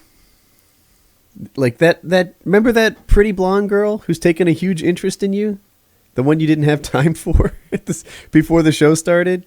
How can you not remember the hottie that is your new fan? Because he did. You know why? Because he didn't even look at her. Let me set the stage. Before the show, there's some blonde chick that shows up that's like... She's Kyle's girlfriend's friend. And she was somebody... I think we talked about her in the Lost 152. And Kyle was like, my girlfriend's friend has heard about you. And now, after hearing more about you and your story and seeing you on the show, she's totally interested in Wings of Redemption. Because Wings of Redemption is an interesting motherfucker. Mm-hmm. And so this girl comes on, and Wings doesn't say two words. She's like, yeah, and she's like, this is the guy. Like, I'm actually face to face over Google Hangout. I'm actually face to face with Wings, and Wings is like, huh, yeah. That's how I react to everybody, though. Which is weird.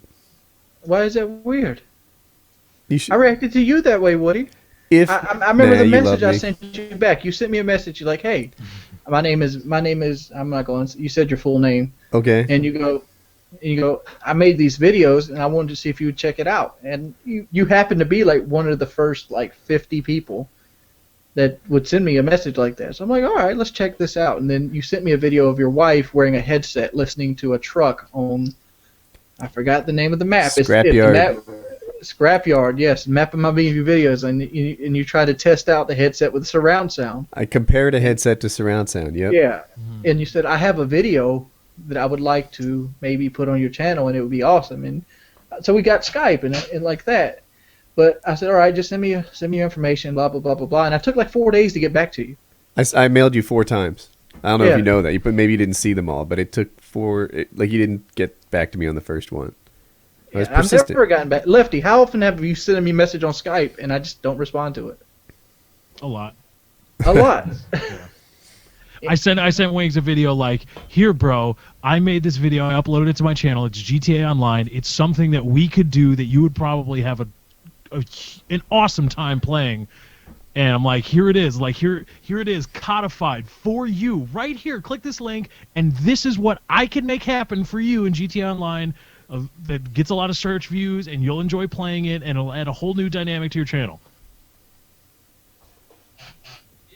So, Wings, what goes through your head when Lefty sends that to you? How come you don't take that opportunity? It says Lefty plus 14. So what Lefty never sends me that. But anyway, what? No, just saying, I don't didn't know if you want to. I know you're working all the damn time. I know. I haven't worked the last 3 days. The moment he was talking to me, the moment it left my mouth, I was like, "But would I be able to?" For people that know, I work pretty much whenever I'm awake. I don't know if I could fit a long time. See, me, I go to different stages. Mm-hmm. I have different stages. I have the stage where I'm addicted. And for a long time on YouTube, I was addicted to YouTube. I do 3, 4, 5, sometimes 6 videos a day. Sometimes 11. I have done 11. And I just like for example, Lefty, me and Lefty used to play DayZ. Got addicted to it. Me and Lefty would wake up, play DayZ with me until he went to sleep, and miss showering. Mm-hmm. And we just made the videos, and that's the way I am. I get to that way where I get addicted to something, I want to push forward to it. Understand that this mentality can go to weight loss too, but it's a little harder that way.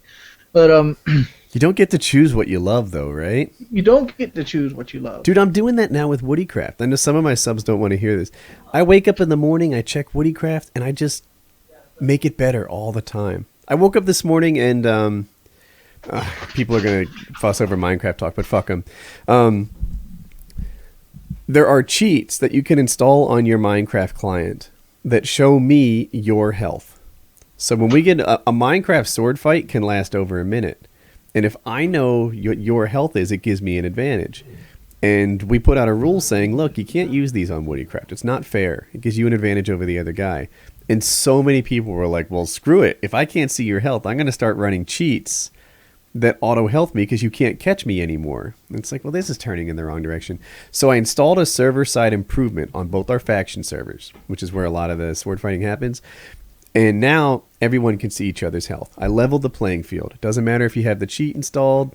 I see it, you see it, we all see it, etc. And one of my admins had just spent a lot of time making it especially attractive for WoodyCraft. So I already had a config file that I loved. It's going live on Kit PvP soon. So I took the work that he did, put it on the faction servers, and I felt so good, right? I spent a couple hours on this. The forum praise is going wild. Our faction, I did something nice and customer saving, and I made it better, and I wanted to do another thing. Almost on a daily basis. It's 2 or 3 p.m., sometimes later, before I shower. Just because I wake up and start working on this thing, looking at the feedback, looking at the As you logs. wake up, you want to see the feedback. It's like, oh. But to answer your question, why I am the way I am, laziness. That's not. The reason I Because don't check you know- Skype messages is because I don't feel like writing back to people. But you see, now everything is this pleasure-pain principle, right? So when you see 14 messages from Lefty, you must decide that, like, there's more pain than pleasure involved in getting on top of this. That's the equation that you make, whether you like it or not. You know, take away the Lefty messages, make it eating. You know, you've decided that the pleasure you get from eating is better than the pain you get from eating. Like it's going on in your head. Make it something else that's less important, like washing your truck. You know, you decide to do or not to do that based on what you get and what it costs you. Everything in life is this pleasure-pain sort of balance. If you're watching this, when you do homework, something's buzzing in your head that either the punishment for not doing it is worse than doing it, or I don't know what's going on. Maybe you're just programmed, but all these decisions that you make, asking out a girl, doing your homework, getting your job done, brushing your teeth, everything is just determined by this, I think the pros outweigh the cons, therefore I'll do it. What is going on in your head when you see Lefty hand you an opportunity to, you know, collaborate, make videos on your channel, try a new I can tell you game? what went through my head when you just explained it to me. Okay. Lefty's trying to get me to play Grand Theft Auto again. Did you try it yet? I've played the single player. How much? You know, I'm not passing judgment. You might have played more than me so far, but how much time do you have in the single player? 4 hours, 5 maybe. Oh, well, yeah, I would say that's enough to figure out whether you like a thing. I mean, but it's Vice City. I beat this game 12 years ago. Lefty, respond to that. I think that's a gross oversimplification, and I think that just because you may have played the single player and not exactly enjoyed it, I think multiplayer adds a whole new dynamic, because with the free roam mode, it's not the multiplayer from Grand Theft Auto 4. It's not multiplayer as you really understand it. I didn't know they made a Grand Theft Auto 4. I guess they do because the 5's there, but Wait, you should That's try how it. I think your channel will. I bet your subs want to see it, and I think you should collaborate with Lefty. I just Wayne. I'm not trying to get you to do it because I do it, and you know I'm looking. I understand. I Let me think you would tell you enjoy a it. I story. think you would. Well, I bought Resident Evil 5. I used to charge for friend request, and I amassed a huge number of Microsoft points through friend request. Okay. This was years ago. This is like 3-4 years ago.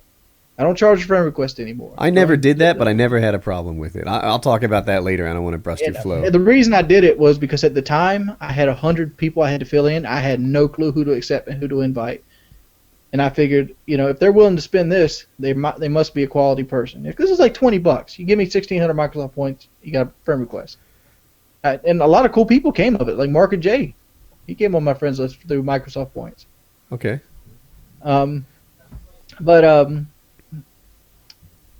It's probably a good investment for him.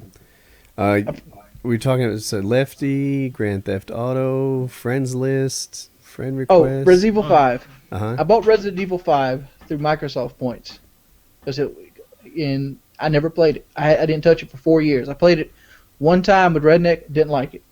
Like, oh, this is garbage. I put it in just the other day, and I've been playing it for 3 days straight. I mean, it's just got to be in the right mood, just like Woody with Minecraft. When Minecraft first came out, he didn't like it. Now he's waking up and skipping hygiene to go play it, and not even play it. Work on config files that make other people playing it more enjoyable. Yeah, every bit of it. It's become a passion for me. It's the right place, right time. And at this point in my life, I don't have a Scarface fantasy. I don't like the series. I don't like where the series is going. It's just like you not wanting to watch Breaking Bad. People bring up Grand Theft Auto 5 like it's the bee's fucking knees, like it's the best thing that's ever touched video games. That's fair. And I don't like it. It's boring. It's repetitive. And I played this game when it was Vice City. I played this game when it was Liberty Stories, and I played this game when it was Grand Theft Auto 3. This shit was my high school, and I didn't like it back then either. Are you looking forward to the next COD? No. I go back and forth, man. I don't know. There are days where I'm like, oh, new COD's coming. This is going to be awesome. And then there are days when it's like, this is just the year that COD faded. Did you see the 9-bang? Have you read up on it? The 9-bang? I don't think so. That thing's going to be so annoying. It's a flashbang plus EMP grenade. They'll balance it. Yeah, sure they did. They balanced the EMP grenade well. The EMP grenade doesn't bother me that much. You just lose your minimap for a second. Oh, you know what? Second, 14 seconds. Yeah, whatevs. Getting EMP doesn't bother me too much. I don't know. I guess I'm more competitive, and the fact that I play Elite Play is annoying as shit with hard points. You know what I want? I want to change my kill streaks mid-game. You know, if I pop in that game, and then, like, let's say we're playing Slums, and right off the middle a bunch of EMP drop on me, I'm like, damn it, I'm running Sentry Gun.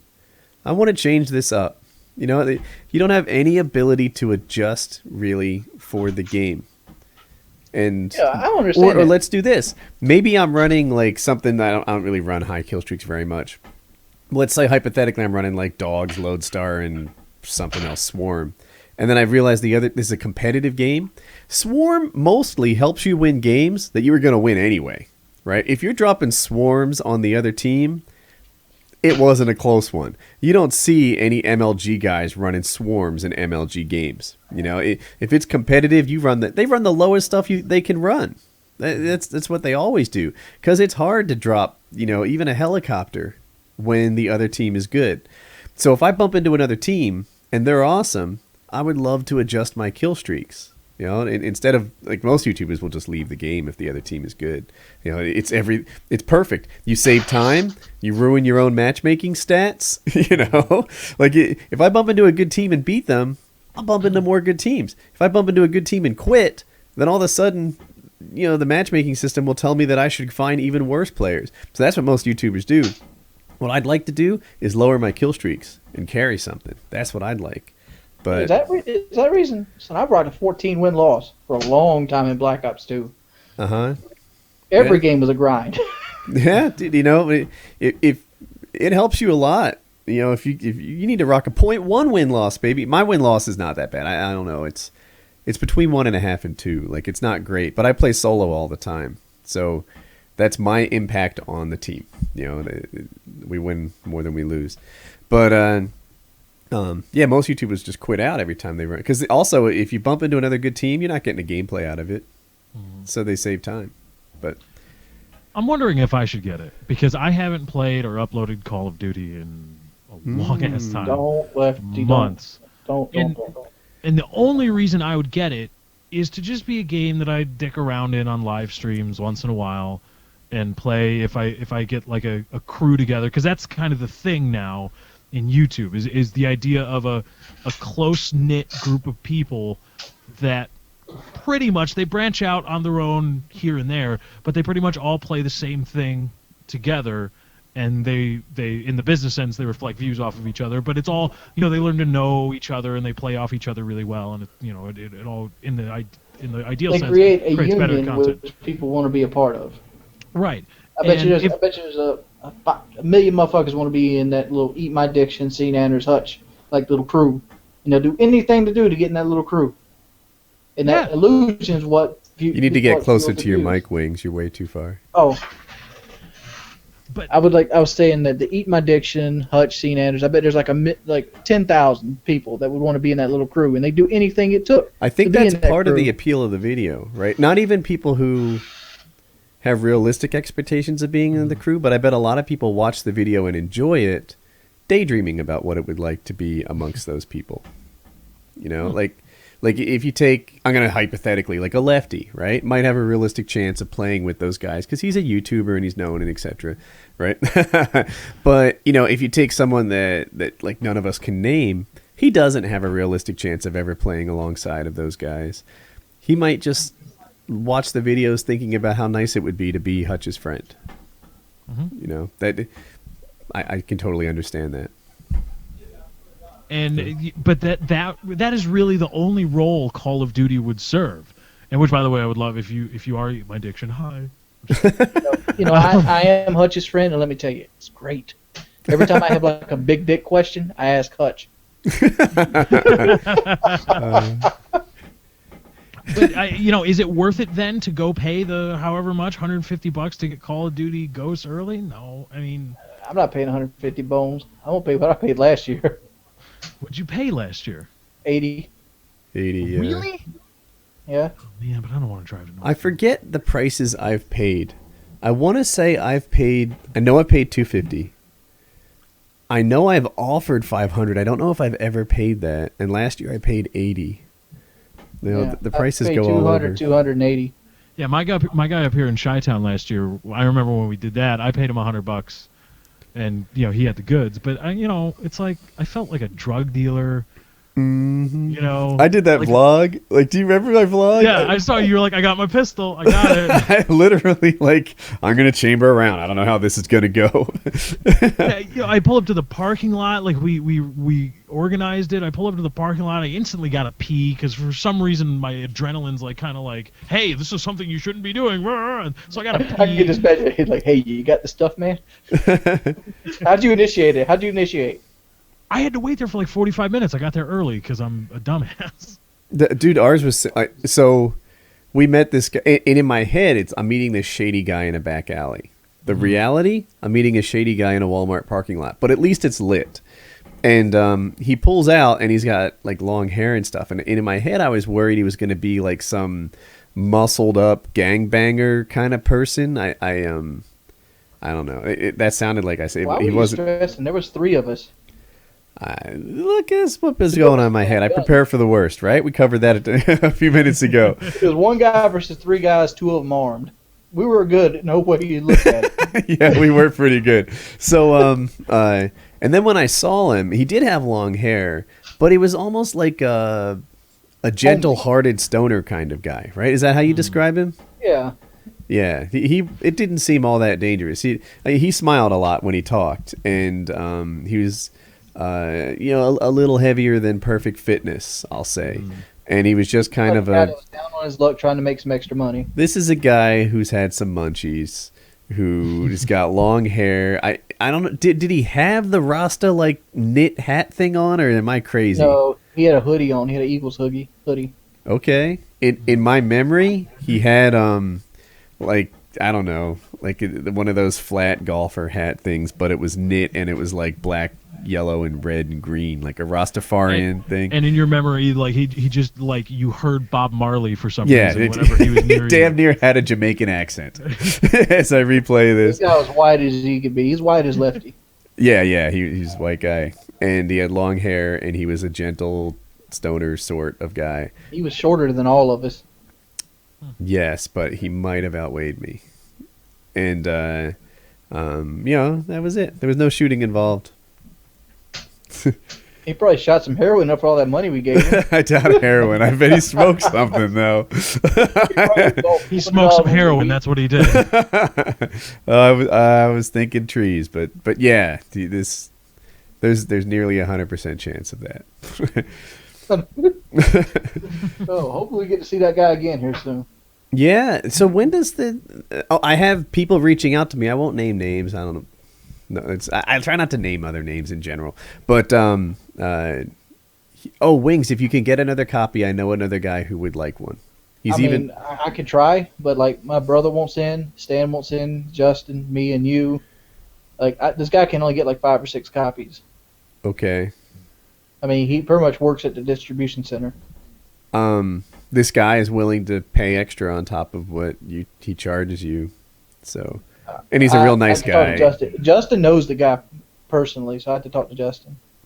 Okay. That's that other dude that was with us that night. Yeah, he was willing to pay now. He's like, I'll pay now, and I'm like, I can't take your money.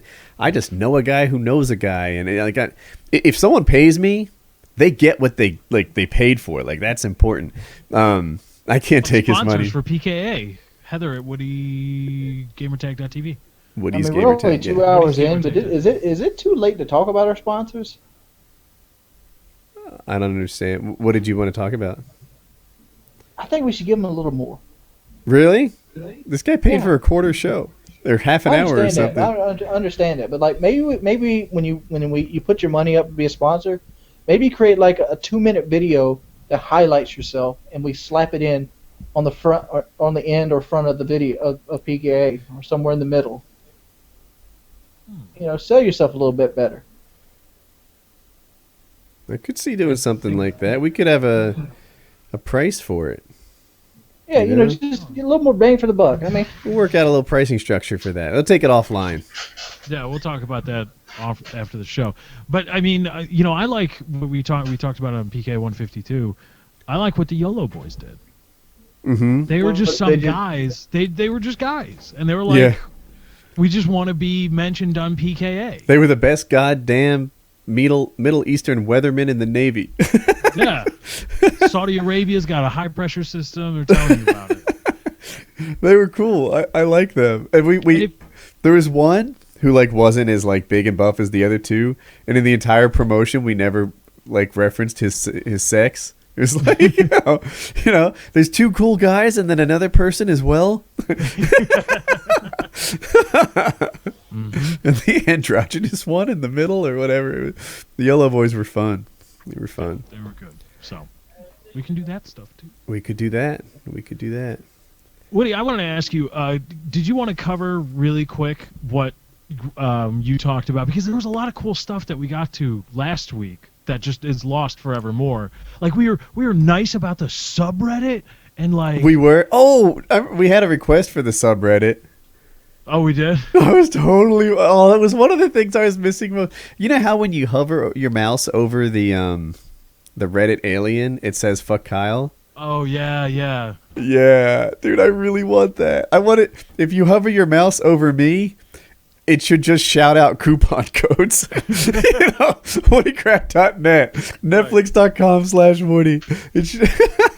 Kyle is gold. I'm gonna put mine in. I would like mine to say I'm going to lose weight next week or something, or tomorrow. All right, Lefty. What would yours say? What should your Reddit alien say? My little alien. Oh, geez, like and favorite. Like and favorite. Because I'm always quick to be like and favorite. Hey, help out. That helps out. But I'm talking about the Minecraft thing. People do it from time to time where they just chirp at you about bringing up the Minecraft client during they were off target on that. Yeah, I mean just to let people know, because I mean I commented on the PK 2 weeks ago and tried to fan some of the flames, but Woody's not playing PKA idly while we're recording the show. Minecraft. Yeah. No, people had this. I said PKA. Yeah, it's okay. Yeah, people had this idea that I was playing Minecraft on the show, and the reality is I had a little sysadmin emergency during the show that I had to take care of. I work all the time. There's always something to do, and I think one of the game types went down. I had to quickly address it and get it cooking again. The notion that I would somehow play video games during PKA, it almost I'm over. People chirping at me, hurting my feelings, but it was how dare you accuse me of that? I take PKA seriously. I Who does this bullshit right here? Oh wow, they didn't even fill it back up? Oh wow. So people you live with got some splaining to do. Who puts an empty fucking goddamn thing back in the refrigerator? you got to fill that back up. If you kill the Joe, you make some Mo. That ain't you, baby. The rule is, 'cause this only makes 7 cups of water. Mm-hmm. It's a filter system. The rule is when you pour a cup, you fill the blue thing up. Mm-hmm. That's the rule. Oh, it rhymes. You fill the cup, you pour a cup, you fill the blue thing up. Mm-hmm. Yeah. And somebody did this for about 6 times. Yeah, right, because it takes a while to filter through, right? It's not like an immediate... Yeah. Yeah. But, you put it in the refrigerator, it's cold and filtered through by the time you want you another glass. So we were talking Wings while you were gone. The idea that I would play Minecraft during PKA is insane. What I would do is deal with an emergency during PKA, which is what actually happened. Why don't you play Minecraft during PK? Dude, I've never played games during... We're 152 with a couple lost ones mixed in.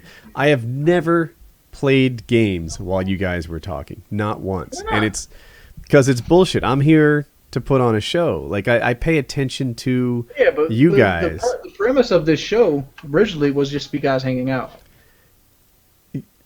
I wouldn't do that if we were talking on the phone. Like, I pay attention to the people I'm with. And I think... You never drove your car and talked? I tend not to. If you drive your car while you're talking to me, it's not going to be a long conversation, that's for damn It's sure. also kind of dangerous. I've had 2-hour conversations with you while I was driving my car. Yeah, I was being kind. I don't like that shit. I want your full attention, or I'll wait till I get it. That's how I talk. Maybe it's too old school. Maybe it's because I'm 7,000 years old. But I tell you what I don't like. I don't like a motherfucker be texting while I'm trying to talk to him while he's in the same cab as me. I don't like that either. But I'm ready to grab that shit and throw it out the window. it seems like the fussing on the Minecraft thing was just a symptom of the broader thing, which is a lot of people go to the videos on my channel to try to find something wrong. And I'm kind of over giving a shit. Like, if you think I was playing Minecraft during the show, you probably also think I'm a pedophile. You probably also think tell that, the motherfuckers, go to your video and learn to suck the dust off your dick. Suck my ass. Suck the dust off your... Wait, why is his dick dusty? Yeah, it's not, actually. But yeah, there are people who just are looking for reasons to fuss, and those people don't get hurt anymore. Yeah, fat motherfuckers. You can suck the cholesterol out my shit. I don't give a shit. I know I'm making you uneasy. I'm having a hard time having a conversation. Like, that's my struggle. You come back, you bring in your drink container, you come back. I don't know. So whatever. Go ahead, Wings. What do you have to say? I got nothing to say. I'm kind of thirsty. I was just waiting for my mom to go give me some water. Wait. Why can't you go fill it up right now? I am going to go fill it up right now. I just thought I wanted to point it out on the show. Like, this is not what you do. This is improper etiquette. No, that's bad. That's bad. Especially when the bitch is empty. Briticate. Leave it on the counter. There you go. At least so I don't have the image that I might have a tasty beverage waiting on me, ice cold in the refrigerator. There you go. It's bad Briticate. Bad Briticate. Don't do that. What does Briticate mean? It's a Brita filter. Yeah, it's Brita and etiquette and Brita together. Briticate. Or it's a Brita type filter. It may not be Brita. What is it? What is it? Pure? It's pure, yeah. Pure. Oh. Pure. Damn. Well, just tell the show that it's a Brita filter, please. Just so that my cleverness works. Wings, go fill up your damn thing. Okay. Get some water in you.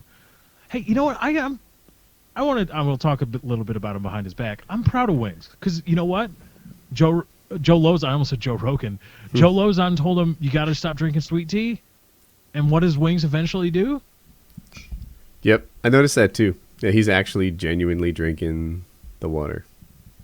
So that's why you got to be when this boot camp thing actually happens. Everybody watching, you got to. I mean, he's really pumped about this, and it's awesome that he's so happy and so excited about it. Help support it when it goes off, please. Thank you. Well put. Well put. So, dude, Watch Dogs is delayed. How are you feeling about that? I was interested in it because I was interested in the premise of it, and it kind of seemed like a modern-day Assassin's Creed to me. Like if Assassin's Creed were always set, because I know they like flash forward, or it's actually the entire game's like a flashback or whatever, but it seemed like if an Assassin's Creed game were entirely set in modern day, that would kind of be it. And I was like, oh, it's kind of cool. There's the free running aspect and the gunplay stuff, and it looked really good. But yeah, delayed till the first fiscal quarter or second quarter, Spring of 2014. Ugh. Dude,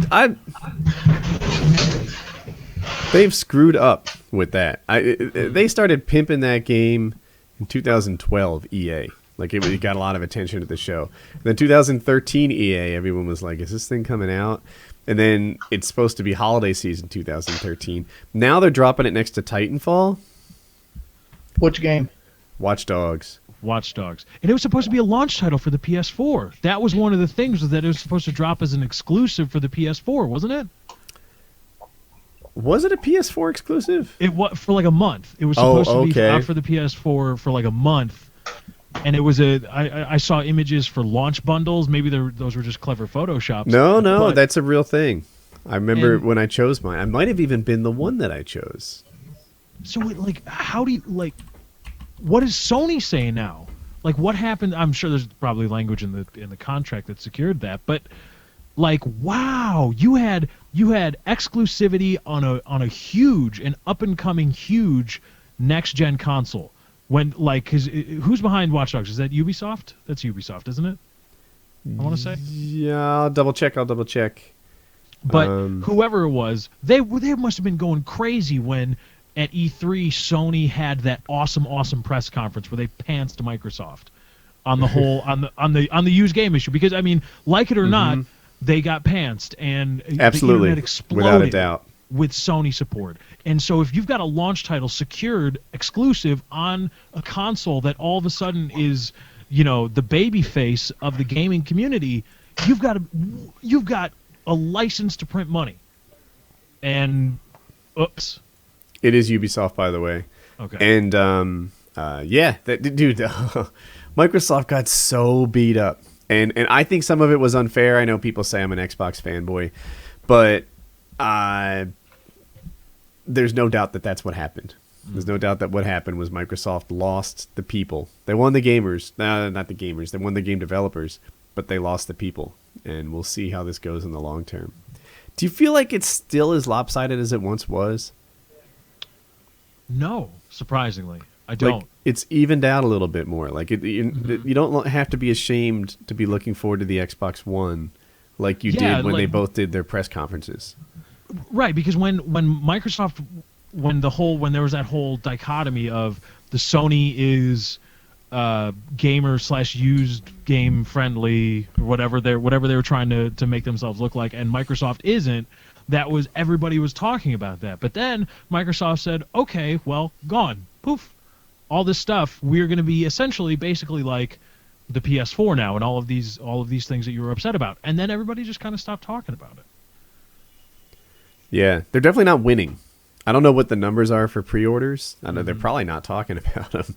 But I still think it. But if I were to throw out numbers in terms of like internet favoritism, it went from 90-10 to like 60-40. That sounds fair. I mean, something like that. Still PS4 favor, but close the loop a little bit. And I'm a nerd. I don't want to lose my gamer score. You don't. Well, you probably knew that, but if you stay with Xbox, I've been saying, like, I play Xbox now mainly. I got 30,500. Fanboy! Oh my God! Why you lick their ass? I'm sorry, I thought it was a sub. Carry on. Oh, I just preferred to play it. I mean, like, I could play games and talk to other people, and this Xbox Live worked better this generation. Wait, worked better? That's not a proper reason to prefer a platform. That is. I mean, I started out on PlayStation this platform. I bought the PlayStation 3 out of favoritism because I liked the PlayStation 2. I waited for the PlayStation 3. And then I got the PlayStation 3 and the shit sucked ass. You couldn't even add a friend without leaving the game. It got a little bit better, but still, the menus are slow. The interfaces never changed. I mean, the longer more people sending you invites, the slower your shit gets because it has to load everything with, like, what, 0.5 RAM? Have you something like that? Have you live streamed with the PS3? I don't think so. It literally takes like 5 to 7 minutes if you run a popular live stream to pull up messages and like add a friend. That's how unresponsive the menus are. Most people don't have that problem. Most people don't run popular live streams. But if you do, that's why people do it on the Xbox instead of the PlayStation. Next time, probably won't be an issue. I don't understand. It won't be an issue again, but like, I'm already 30,000 gamer score in. I've already toppled Woody and Lefty in the gamer score department. That doesn't sound possible. Have you checked my gamer score lately? No, I haven't. Last time I checked, well, there you I passed go. it. You haven't checked it lately. What is your gamer score? You don't ever log online to actually let for it to update. I actually logged online the other day. Let me check it. I'm online right now. This is an excuse for Wings to turn on his Xbox. Woody, how could you not see through that? No, I'm not playing a game. I'm just gonna scroll over to Woody and and then all of a sudden Wings is just gonna have that look off, like just looking right over that smug there. look right here. See it? Because I've effectively doubled Woody's score. More than doubled, I think. You're at 14,981. I'm at 30,585. Yeah, That would be more than double. more than doubled. But How'd you get one? How'd you get like an odd number? I don't know. I don't know what I got one for. The Grand Theft Auto, I have a 3 in there too. Like there's some rollover craziness. Oh, and that's what everybody missed in the Lost one was Woody booting up GTA Online and actually getting in. And Yeah, doing I the got first- into GTA online in the Lost at 152. It worked, but I didn't get my 500,000. Did they hand that out you were yet? pissed. No. It's coming in there. I don't know if the title update is dropped yet. It's going to come with whatever the next title update is for GTA Online. Whatever. Would they give you $500,000 just for signing up to the online? No, they give you there's two. Well, yeah, but there's 2 payments of $250,000 in-game dollars, not real dollars. I understand that. I didn't expect them to shell out $500,000 to everybody who wants the game. But yeah, for everybody that's attempted to play the game, I believe in the month of October, I forget what the cutoff is, but everybody that's tried to play the game is going to get that little stimulus. I better be package. on that list because I've got hours of not playing that game under my belt. If they somehow So if skipped I over logged me, in right now, would I be eligible for that money after it's fixed? You might be, but Wayne, stop trying to look for arbitrary reasons to boot up a game on your Xbox. I'm not, I see the games you try to play. Lefty, But you you're might good be, because I I don't didn't know. spot it. I was I didn't like, spot it either. I don't even have the. My sister has my GTA thing. You might be. I think you might be. I mean, here's the question, Lefty. You get to switch to the PC version when it comes out? yes, probably. You are. Will you lose your progress? Yes, probably. But you're okay with that, just to be part of the master I'm race. okay with it. Well, good one. But I'm okay with it because it's an MMO. It is an MMO. That's the idea. And so the grinding of But the idea of an MMO is that you grind and you move upward and onward, and you're going to throw away. Like a lot of people would have a very difficult time starting a fresh character as an MMO. No, I'm okay with that. That's the fun part to me is like, you know, and now everything's going to be the payouts are going to be balanced because really right now what people are finding out because you were able to use the replay option to replay missions, which are just like quests in an MMO, you know, frame of reference. You were able to grind those missions, and the payouts weren't entirely balanced. And so now you've got people with tens of millions of dollars who are already level 100, level 120, and they're finding out that there's no real end game. Rockstar hasn't really gotten to the end game missions yet, like the heists. You're going to be able to do cooperative heists at some point, and those haven't been rolled out yet. The stock market hasn't been rolled out yet. None of that stuff has. You've got mid-level, decent mid-level content, but even that's not fleshed out all the way. Once you hit to level 50, 60, you've got like 1 or 2 missions that you can do that are really worth your effort. And so giving up a character now or in the coming months isn't really going to be that big of a deal, and it's fun for me if the payouts are balanced.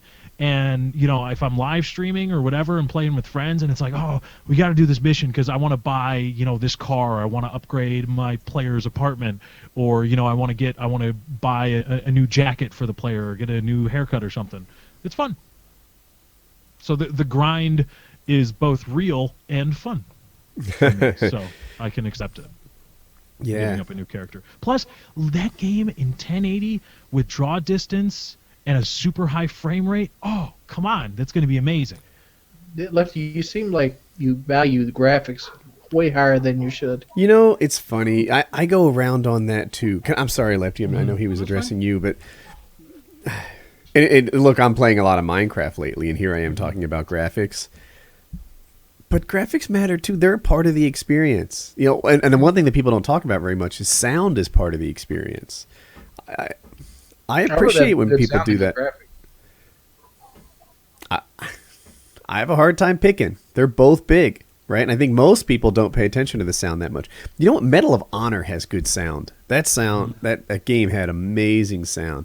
It wasn't as useful as COD sound. Like COD sound is real directional and you hear it from a good enough distance. But it was immersive. And I was like, wow, this sets a new standard. But yeah, graphics and sound, those stuff matter too. And I don't know. It's okay if they matter to you. Well, like, you know what it is? I'm having a hard time being a PC gamer. PC gamers hated me for so long. And I was indifferent to them. I had this idea that it was trouble, and it is troublesome. There is configuration. I was messing around with config files as recently as yesterday, you know, trying to combine my mods in my Minecraft client to show armor and potion effects and Optifine zooming all in one. Anyway, in the console, that stuff never is troublesome. But there's something fluid about a PC game. There's something fluid about that high frame rate. Did you see the NVIDIA announcement today? I heard G-Sync? Yeah. Dude, I want that immediately. There's a monitor for sale with it now. Does the 680 have it? I'm about to drop 3 new monitors. No, wait, I know. And then I don't know what the G-Sync is because I heard about they were talking about some program that they're going to be releasing. They've worked with Twitch, and which, by the way, that's another topic. Twitch TV is absolutely freaking killing it. But NVIDIA said their program is going to be compatible with streaming to Twitch TV, streaming PC games. And that was the announcement that I saw. So what is G-Sync? Well, I want to know more about yours, but I'll tell you more about mine. So you probably know what screen tearing is because you're a PC gamer, but I'm going to try to explain it for people that don't. Right now you're looking at Lefty, right? Imagine this screen paints from top to bottom, and that once or twice during this screen, there's kind of a mismatch between frames. So, you know, maybe on what you're looking at right now, right across Lefty's eyes represents a frame of distance. So on your game, as you're playing, you get screen tearing. There's a horizontal line that represents 2 different time frames, and it just sort of flicks by, and it's mildly confusing if one of those frames per second was out of sync. And the way it can happen is your monitor's refreshing 60 or 100 or 160, 120, or 144. The number's not important, but it's refreshing at this constant rate that doesn't sync up with the rate at which your video card is refreshing all the time, and it will give you half a frame from one video card render and half a frame from another video card render. Lefty, do you see any tech errors in what I explained? No. Okay, so what the G-Sync monitors do is a monitor that communicates with your video card so that you always get perfect frames that go together. And it's not like V-Sync, which just like slows down your video card to hopefully match the monitor, because that can create lag. Instead, it just gets your monitor to match your video card. I hope I'm getting this right. And it's no more screen tearing without input lag. And it is like the best of both worlds, and it's an NVIDIA exclusive. People are mad because they want their AMD cards to have it. But I've said this a bunch of times. I'm often accused of being an Xbox fanboy, and I feel like I'm not. I just choose the better system. And I'm sometimes accused of being an NVIDIA fanboy. Absolutely. I bleed green. I'm an NVIDIA fanboy. When 2 come out with cards that are even, I pick NVIDIA every time because I've tried both, and it's my preference. So, you know, that's that. And if you make videos, then NVIDIA and their CUDA stuff is just amazingly better than the AMD stuff. So I have a unique case in that I make a lot of videos. Anyway, G-Sync came out, and it's cool, and suddenly I want 3 new monitors so that I have this synchronization going on all the time. I'll take some too, and 2 brand new 780s or Titans. Yeah, NVIDIA, hit me up. Let me know. is there a Titan Ti that's going to drop? I don't know. Probably. There's You know- probably plans for all kinds of things getting ready to. The 780 Ti just dropped.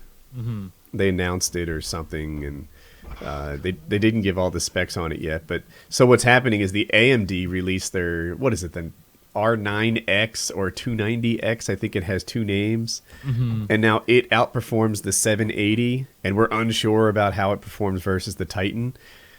So suddenly the 780 is not their 780 anymore. They have a 780 Ti, which I'll presume comes closer to the new AMD card that dropped now. And the Titan, I think, is still the most expensive and top performing of all of them. We'll see. But if a Titan Ti is about to drop, I feel like I should wait for that. Mm-hmm.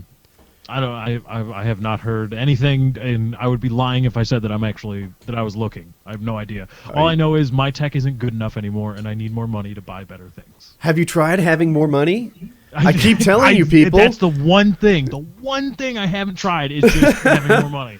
I've tried everything else. I've tried praying. I've tried meditating.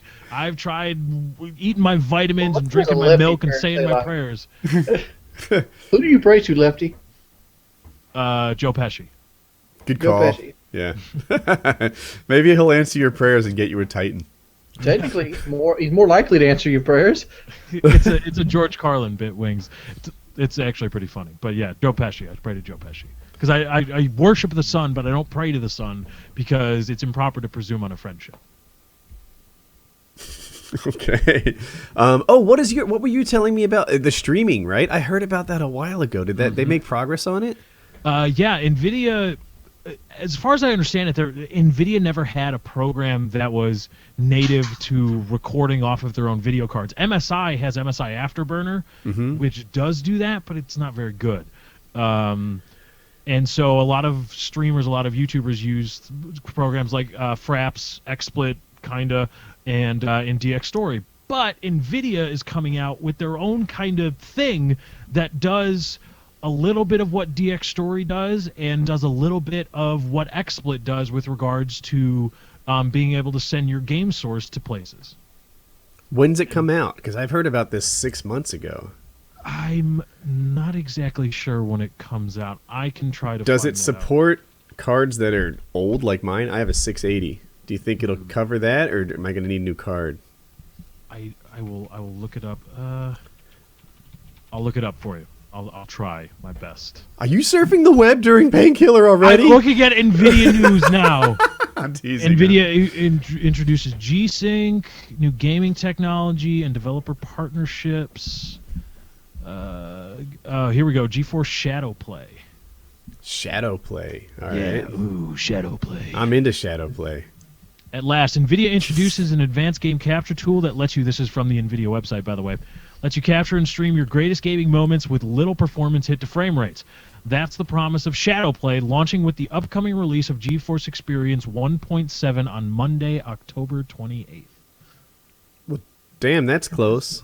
Mm-hmm. But do they tell you which cards? Hard. I'll look. The GeForce Shadow Play is high performance, fast, and free gameplay capturing device. Blah, blah, blah. It's also super easy to use, having the H.264 encoder built directly into GeForce GTX 600 and 700 series GPUs. How it works. I'm trying to see. Dude, I want this. It says Twitch streaming coming soon, and there's more to come. We're working hard to integrate Twitch with Shadow Play so you'll be able to stream your games to friends and fans worldwide. And It doesn't tell you which cards? No. Check out our feature story on GeForce.com. So now we got to go there. All right, I'm going to look this up. Are you surfing the web, Woody? Oh my God! You don't care about the show and all this stuff. And I just saw a picture for Batman: Arkham Origins, and I am super excited for that game. The end of October cannot get here quickly enough because I want to play Batman: Arkham Origins on PC. I have a problem with the names. I feel like Batman: Arkham Asylum, Batman: Arkham City, and Batman: Arkham Origins. They just need to change it up more for me. Yeah, I think the way because playing Arkham's Asylum and it's Arkham City. GeForce. Yeah, Shadow GeForce.com. I started looking. Oh, look, there's a 780 Ti that's actually on one of the announcement on GeForce.com. Yes. Oh, you Cool. didn't. I knew that. Oh, a Titan Ti is what you were asking. Oh, wait, about. wait, Never wait. mind. Oh, okay. I see. Yeah, It's I a was 780 asking. Ti.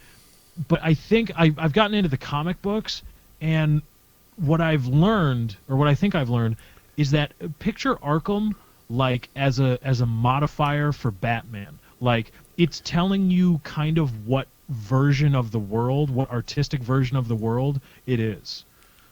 So Arkham is it's not a different world per se, but it's just got a different approach, a different kind of style to the characters, and that's what Arkham. That's Arkham Asylum, and then Arkham City and Arkham Origins are kind of in this family of a larger Batman artistic universe. That's what I think I've learned. I can't see it. Oh, it leverages Kepler, right? So the Kepler cards are the 600 series and higher, right? Yes, maybe. I don't know. I'm sorry.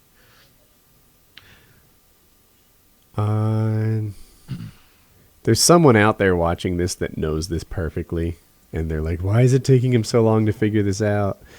But I think the 680 is Kepler, and it'll work.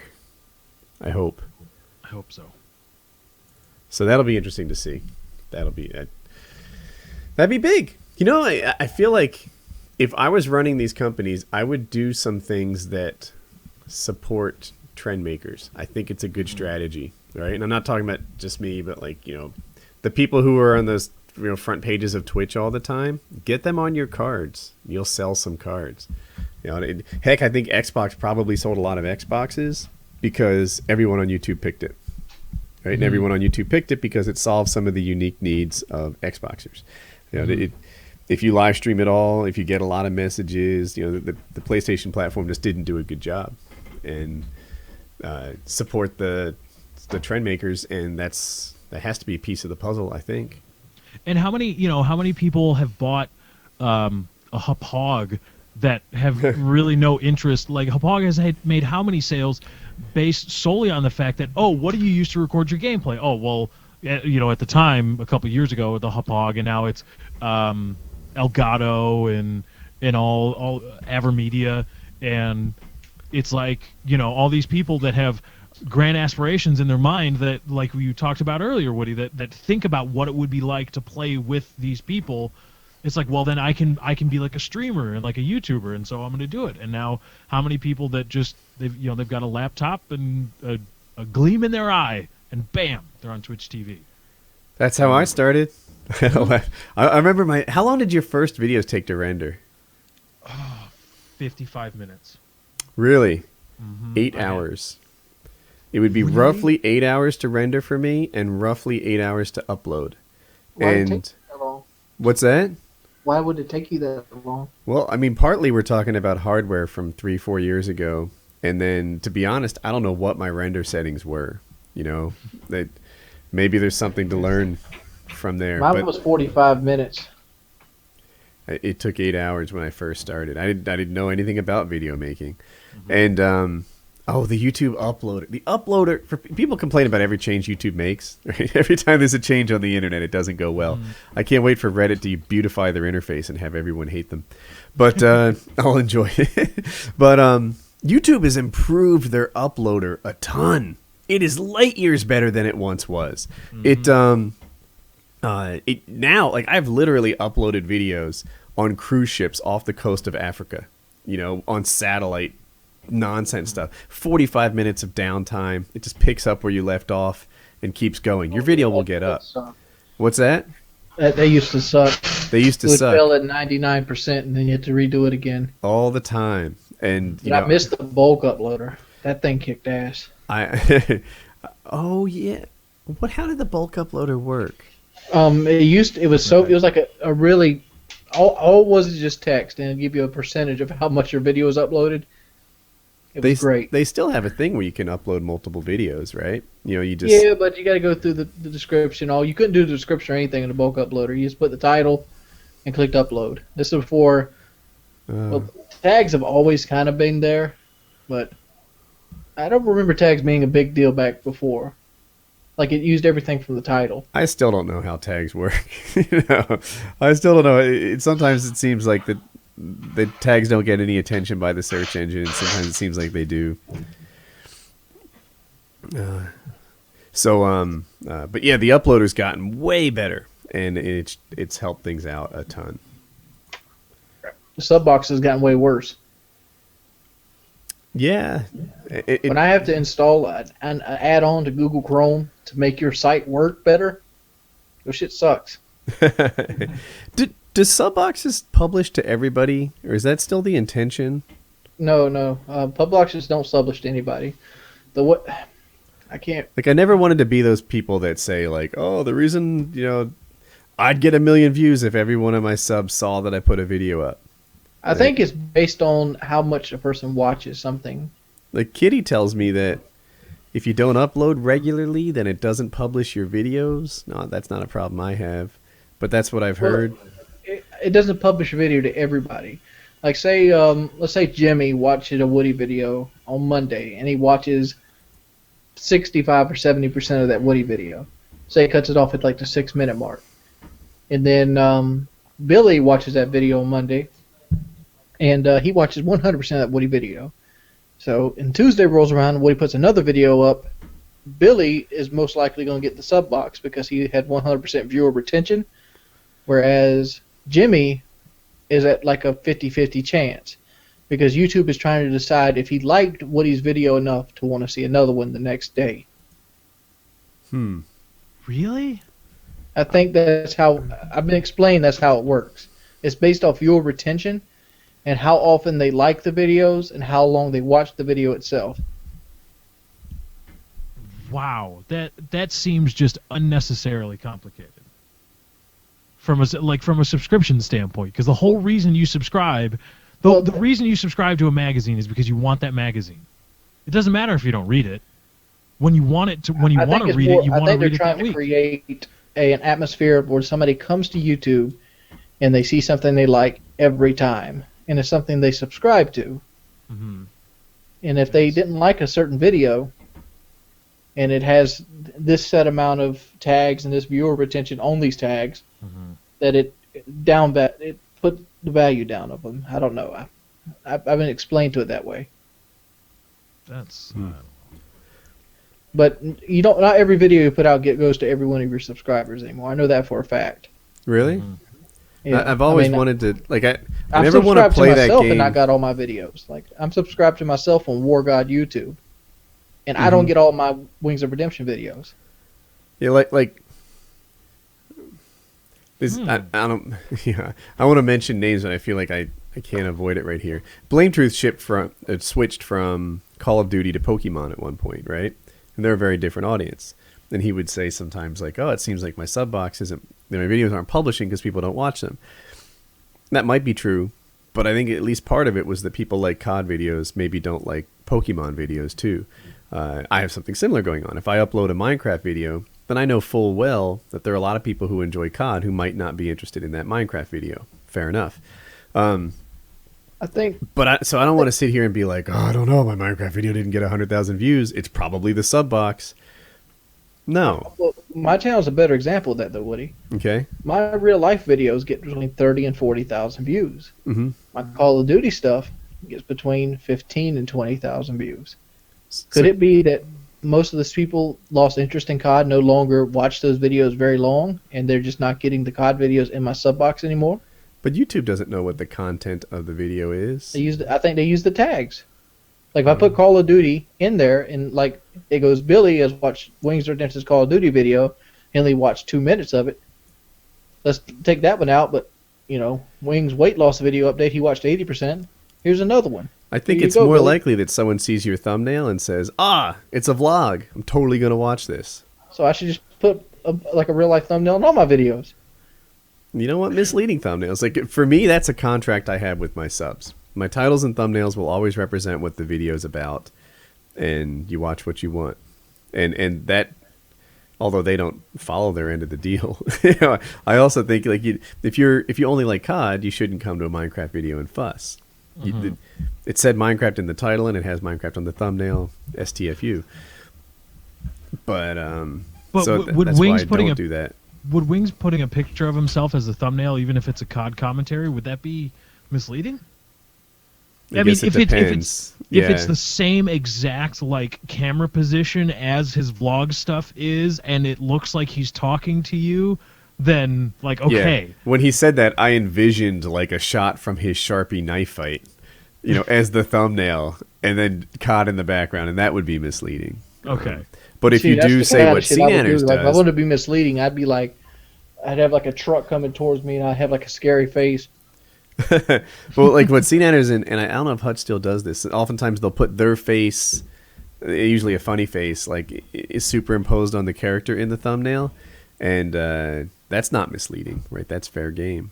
This is CNanners. He's playing this game. Usually they're good thumbnails. But also because they're doing it now, you can't do it. Which, Yeah, I used to have that. You copied CNanners. Did CNanners use my face? Damn it! But that is clever though, the superimposing via Photoshop, and whoever does their thumbnails is pretty good at it. Because sometimes I can't tell. I'm like, why is Hutch holding a gun? He doesn't. I don't think he owns a gun. Oh wait, never mind. That's Photoshop. So. Yeah. That would suck if that's what YouTube is doing, man.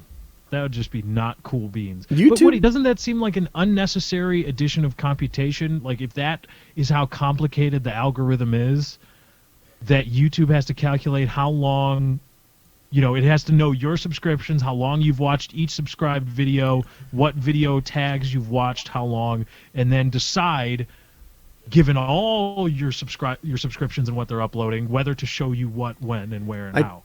I don't know how they're doing it, but YouTube seems to want to give you the subscription experience even if you don't sub to people. Like, I watch a lot of surfing videos on YouTube, right? I enjoy them. I surf, not at the level of the people I watch, but I surf. I go on vacations every year, etc. And if I see, like when I go to my YouTube homepage, it's mostly surfing and fighting stuff. Like that's what my YouTube experience is like. It only barely reflects the people I sub to. I feel like I subscribe to a category of videos that is surfing and fighting even more than people. So that's my YouTube experience now. I don't know how they're doing it or if they intend to do that. Are they trying to minimize the value of a subscription and maximize the value of a topic or an interest? Does that reflect what you're seeing with your GTA 5 stuff? Maybe you're experiencing the success you have on that because, someone watches a GTA 5 video from, I'll make it up, PewDiePie. And they're like, oh, you like GTA? Here's another one from Lefty. That's true. But, I mean, long tail views based on search results have been a YouTube mainstay since I've been in the game. There were people getting big on Let's Plays well before all this stuff. Search views, long tail, all that stuff. I don't know, maybe. Yeah, I don't know. But I feel like long tail used to be the boxes that pop up on the end of a video. They'll like divide the video into 9 and whatever's recommended you might watch with the right hand of the screen. Now long tail's the homepage. You make that and you go big. So that's a thing. That's the business of YouTube. Yeah. And Twitch is killing it. You said you wanted to talk about that? I just wanted to note, like, I remember, because I thought about it the other day, I remember when I first was, like, getting into this, and somebody was like, you should live stream. And I'm like, well, what's live streaming? No idea. And they're like, well, you just go to Twitch. And I'm like, twitch.tv. I'm like, oh, you mean justin.tv, right? And they're like, no, it's twitch.tv. It was back in the day where you had to differentiate between Twitch and Justin in terms of the account you had and all that stuff. Twitch was just a brand new offshoot. And it was cool. I was like, oh, okay, this is a place just for gaming. This is cool. And, my live streams did diddly squat. But I've been around to see it go from this, like, small-ish group of people that were like, oh yeah, live streaming is kind of a thing. People like to watch you play games live and interact with you. To now all of a sudden, Microsoft they've worked with Microsoft to integrate Twitch streaming. First of all, they've worked with Activision and developer and Treyarch to work live streaming directly into the game. Then they've worked with Microsoft to work live streaming directly into their console to facilitate that infrastructure. And then Sony, who made a deal with Ustream, was like, oh crap, Twitch is the real hotness. Now Sony is coming to Twitch, and Nvidia is working with all this stuff, and now it's just like, wow. Yeah, I hadn't even thought about Ustream right there. Ustream, that's a piss in your face. Sony went with Ustream? I believe whoever they're, I think it was Ustream. They were going with Ustream. I remember that. I don't know if they're still doing it. Yeah, I don't know. I remember seeing an official communique from Twitch, though, that they are in contact with Sony to bring a similar thing to the PS4. I think that's a thing. I have a question. You might know this answer, Lefty. Why? But is Twitch actually part of Justin TV? Like, is it just something like a side company of it? Same company, new branding. Go ahead and ask Lefty about branding. Lefty, explain. Yeah, there we go. I was just wondering because they're when I owned by the started same streaming, guy. Lefty, tell him it's good to have two different names for your brand. It's good. It's great. It's great to have a bunch of different, not completely different, but just kind of permutations of the same thing. People are so good at keeping it straight in their heads, including I you. was just wondering because like when I started streaming, I started streaming on Justin. I mean, PKA started on Justin TV when we did live. I remember when Twitch was invented, we didn't want to go. We're like, I don't want to go to that one. Who's on it? It's brand new. The viewers are on Justin. Not anymore. I don't even think that. Like, we didn't feel like we fit in on Twitch because we didn't really do gaming. I remember we had to start. They required us to put gaming on it for a while, didn't they? Right. So yeah. And like eventually they dropped after we talked to them. I don't know. They still want us on Twitch. You know, if we wanted to live stream, PKA would be welcome on Twitch. Which, it's not their normal stuff. I don't know. We should call it Grand Theft Auto. We can just, split a hooker every show. And then we'll fit right in. Oh, but I need cheap hookers now. I don't have that. We'll split them. It's movie good. Theater money. Oh, yeah. Well, I'm like $30 deep now. I got $30. I want at least $150 hooker. Well, then you're going to have to rob a liquor store. We're going to need a guest. Well, it'll be 5 of us. There we go. Get an SUV. What's the difference between and a hooker. wonder what a $150 hooker looks like? I mean, Lefty? you said the ones y'all looking at would they have dicks and shit? They were like $2,000.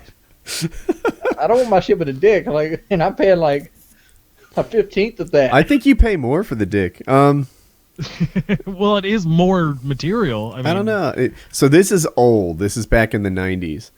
But a friend of mine, his brother was a cop. And so my coworker's brother was a cop. And I asked him, what's the worst neighborhood in Philadelphia? And he says Kensington and Arlington. The corner of Kensington and Arlington is the worst place in Philadelphia. And I was like, how bad is it? Because, like me, the way I'm wired, I don't really get bad neighborhoods. I don't see... Like, people are like, whoa, this place is dangerous. And I'm like, it just seems fine. Like, the grass is green. 1-story brick homes with chain link fences. Like, yeah, my grandmother was a place like this, But other guys are like, this is clearly the hood. And I was like, how bad is it? Like, what makes it so dangerous? Quantify why the corner of Kensington and Arlington is so terrible. And he said, not a problem. There are hookers there that will do things for $2. And I was like, whoa. Wow. That's his measure. Like, wow. What an interesting... Is it called a cubric? A mubric? What is this word? I'm like, rubric. I don't think I used it right, though. Anyway, what is an interesting metric to use to quantify how bad a neighborhood is? The price of their hookers. Yeah, that would probably be a $2 hooker. I mean, the experience lasts 5 minutes, but you get something that lasts a lifetime afterwards, too. I would imagine. Now, that was the 90s. The time has gone by. Imagine we're talking about a $10, $20 hooker now. Inflation, too. You gotta, Right. Hookers, they got to be in lockstep with that. The cost of crack has gone up since then, I would presume. Therefore, the cost of the hookers needs to rise appropriately. The cost of crack whores. Right, Wings? I don't know what a crack whore costs. Well, Wings go. I mean, oh God, do I want to send Wings to Backpage in search of a female hooker to see how much it costs? Yes, you do. You can go to Backpage and see how much it would cost to find yourself a lady. I'm on my way.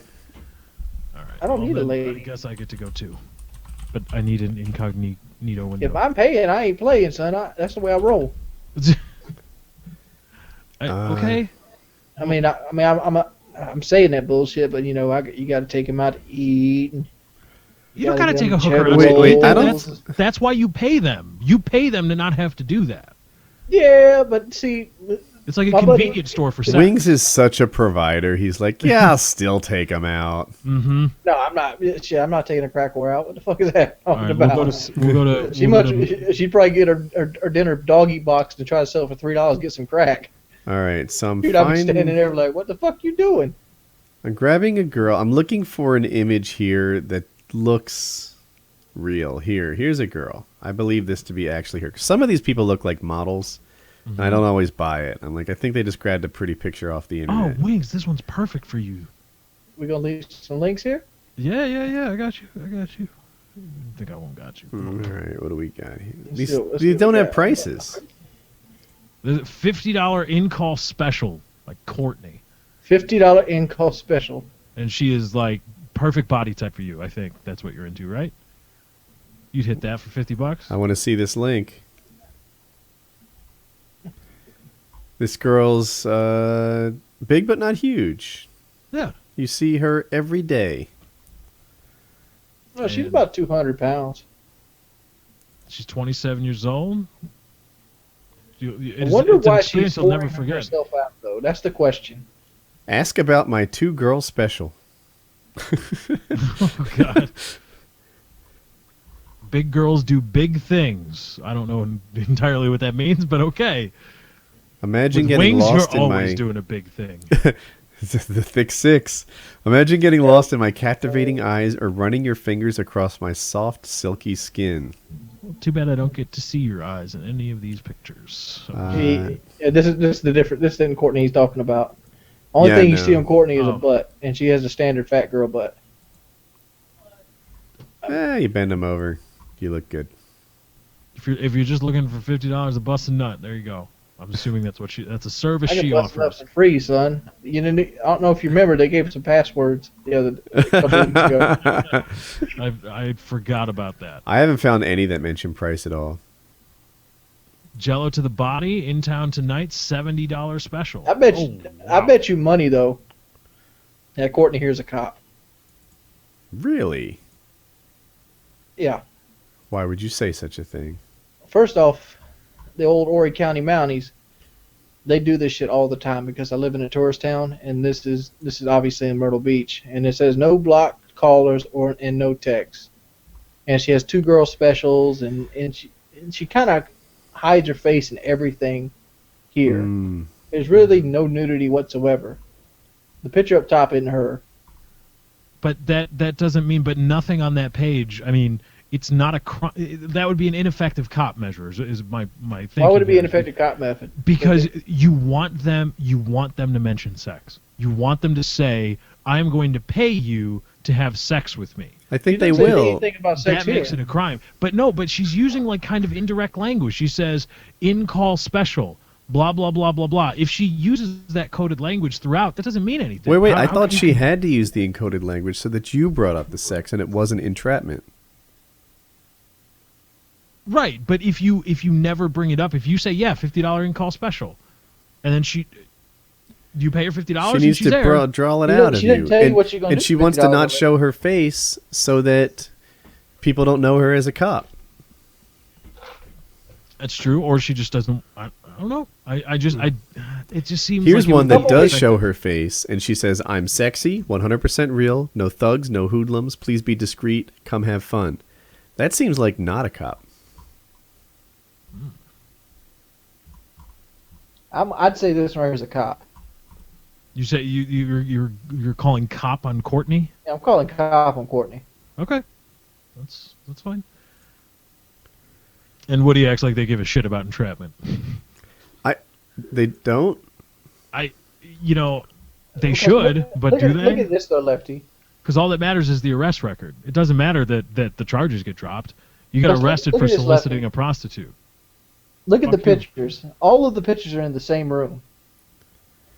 Okay, so she lives in a house. She does live in a house. She lives in a nice house. She has love, laugh, help. But the fact is, hookers aren't going to take pictures in their house. No, I bet they do. Houses, hotel rooms, all these people are taking pictures in their house. Mm-hmm. Yeah. I don't know. Maybe this is up their alley, but I don't know. I don't think because I know for a fact that in a lot of southern counties, they run homosexual prostitute stings as a way to try to shame or out and shame homosexuals in a community.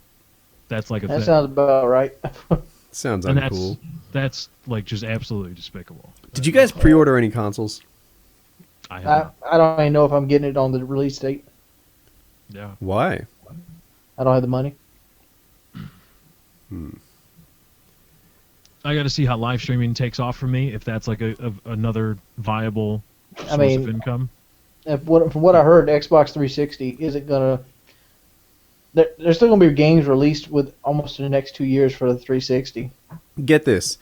The Xbox 360, as someone told me these numbers, I didn't verify them, has sold 80 million.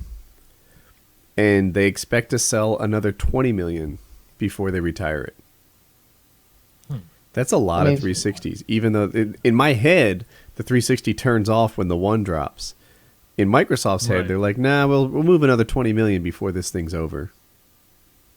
What are you That's, saying? Like, I just don't see it getting the system as soon as it comes out. It's like buying a car with new technology. You're the guinea pig. Right, but that's your job, baby. yeah, Come but on, you're a man. YouTuber. You need to get it early, especially if you're gonna play console games and stuff. And if you get an unboxing, you get 2 videos at least out of it. You get going to get it video, and then you get unboxing video, and How much you think unboxing videos worth, Lefty? $1 million.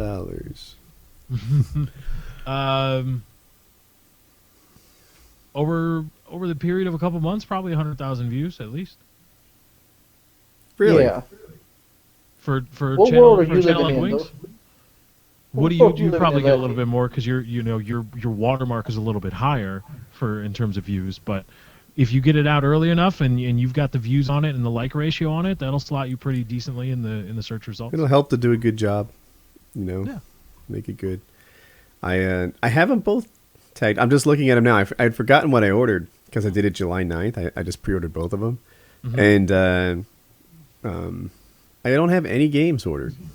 I haven't picked my launch titles yet. Just the consoles. I just wanted it to make sure I got it. You know, I don't. You're I not don't getting think watched there's going to be a dogs. run on them. Honestly, don't. Rise from Microsoft looks pretty interesting. It's getting a lot of attention. I mean, graphically, it's amazing. Of course, COD. We got to get that. When are they dropping exactly? The Xbox One and The PS4 drops on November 15th, and the Xbox One drops on November 22nd, a week later. okay. All right. And Ghosts comes out I want to say, third. I heard the third, The fifth. 5th. is it the Comes out 5th? the 5th, and the Xbox One version comes out on the 15th. Well, the PS4 comes out, and the Xbox comes out on the given date. You can update for $10. That was a clever idea. I was wondering how they were going to do that. I did a video on it. Do you think they're going to double the sales figures? Like, say, Interesting. Yeah, I bet they did. Why wouldn't they? I mean, this is going to be by number standards. It's going to be the biggest Call of Duty ever because they're going to sell 2 copies to everybody. That pretty a lot much. of people, yeah, for that extra $10. They'll have. Yeah, that's interesting. I mean, wouldn't you? I would. I mean, but it's like the illusion of it's a really good selling COD. It's important though. Yeah, they need to act like these. And of course, they can't pump the sales numbers up too much. Like Grand Theft Auto sold $1 billion in 3 days. They can't do that. But if they say, "Hey, we sold more copies than GTA," that's a thing to hang your hat on. Even though the nuance is there that it's not. Yeah, I thought about it. I'm like, dude, this thing's going to sell Grand Theft Auto just on sheer number of volume or from the upgrades. Like, who wouldn't take that upgrade for $10? I wonder how the GTA DLC is going to sell. Because I feel like a lot of people buy COD season passes. I would buy GTA Season Pass right now. Without even whatever they're announcing, I don't care. Give it to me. Take my money. That's how. What was like $1,000, Lefty? Well, I mean, Come on. he's let's be expecting realistic. it to be $50, $60. If they wanted 100 for it, okay. Boop, there you go. I'll trust. What Rockstar has given you, the gamer, with GTA 5 for 60 or rounded up to 70 with tax for $70, you can give them 100 and probably trust that they're not going to screw you. And even if they do screw you, it's not going to be as bad as how other people how other developers and publishers may screw you. But see, in my opinion, though, Lefty, DLC generally isn't as good as the original game. Name a case where DLC was better than what the game provided you out the gate. Better, I don't know, and I'm totally out of my depth. But didn't the Fallout DLC turn out really well? They did do really good DLC, but I wouldn't put it on the standards of the actual game itself.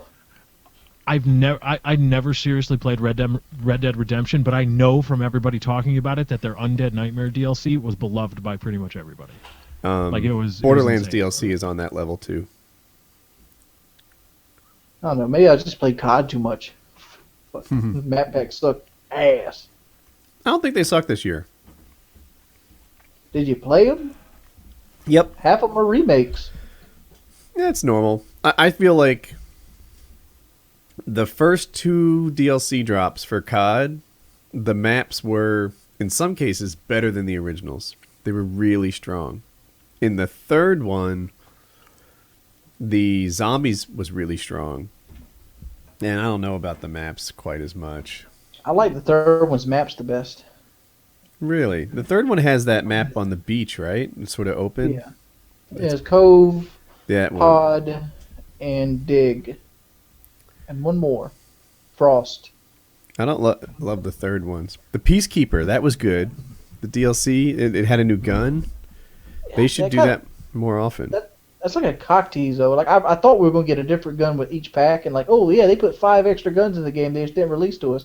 This is going to kick ass. But no, it's just an extra gun they kept out of the game, and they just put with a DLC pack. I know how difficult it is to get to balance these things, but I'd love more stuff. Do a DLC perk. Yeah, DLC drops, all of a sudden you have freaking, I don't know, Ghost Pro or something. That's probably a terrible idea. Want to buy the DLC. They're scared the DLC is going to give you something that somebody else doesn't have. Fuck them, buy it. Give me a new piece of equipment. A blowing up sensor nade. Or a claymore sensor. I don't care. Give me something. Give me a new kill streak. New kill streak. That's a great idea too. That's pretty good. Kill streaks, perks, equipment. Now give me a gameplay element. Because How about the gun. this? How about just abilities? Like, give me the chance to put different kill streaks on different classes as like part of an add-on. I want that from day one. Mm-hmm. Yeah, Those but are the good things you about pay Modern money for it Warfare though. If they offered it right now. Well, right now, I don't know. The game's got 2 weeks left in it. So, yeah, I don't know. Who do you think is the premier Call of Duty author right now?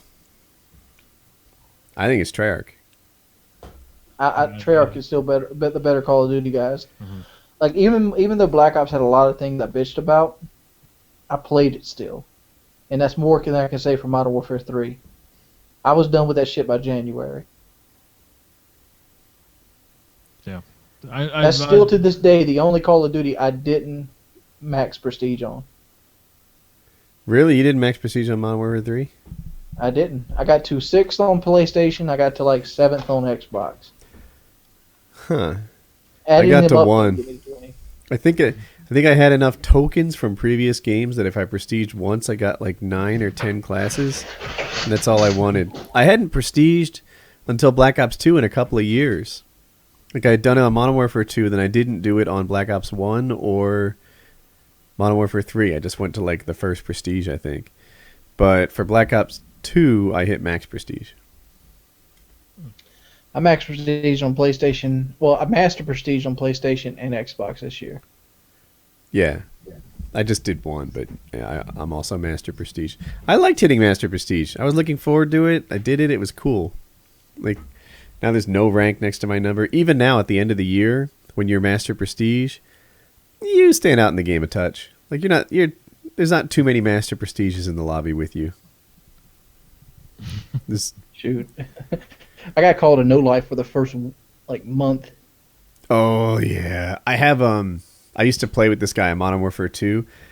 It was two things. One, he played a lot of COD, and two, he was really good at it. You know those guys that get like 50 to 70 kills every game? He was one of them. And everyone was calling him no life, no life. They were just chirping at him constantly.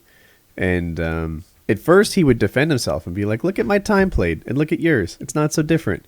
After a while, he's whatever. Get muted. You can't defend You get tired yourself. of hearing it. Yep.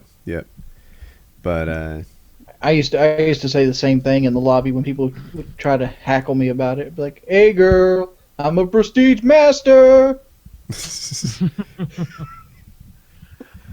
The one Just thing play it off like I could be pumped about for upcoming COD, if I do decide to get it, is the notion of dedicated servers and finally an end on console to peer-to-peer hosting. Because that's one of the bigger reasons too. Because if I play it, if I get it, I'm going to want to live stream it. But if it's peer-to-peer hosting, I'm not going to want to do that. I read somewhere that Microsoft was providing the dedicated servers for Xbox, of course, and then on the PlayStation, the developer was doing it. I'm not sure if it's true, but that's really interesting, and I wonder which one provides the better experience.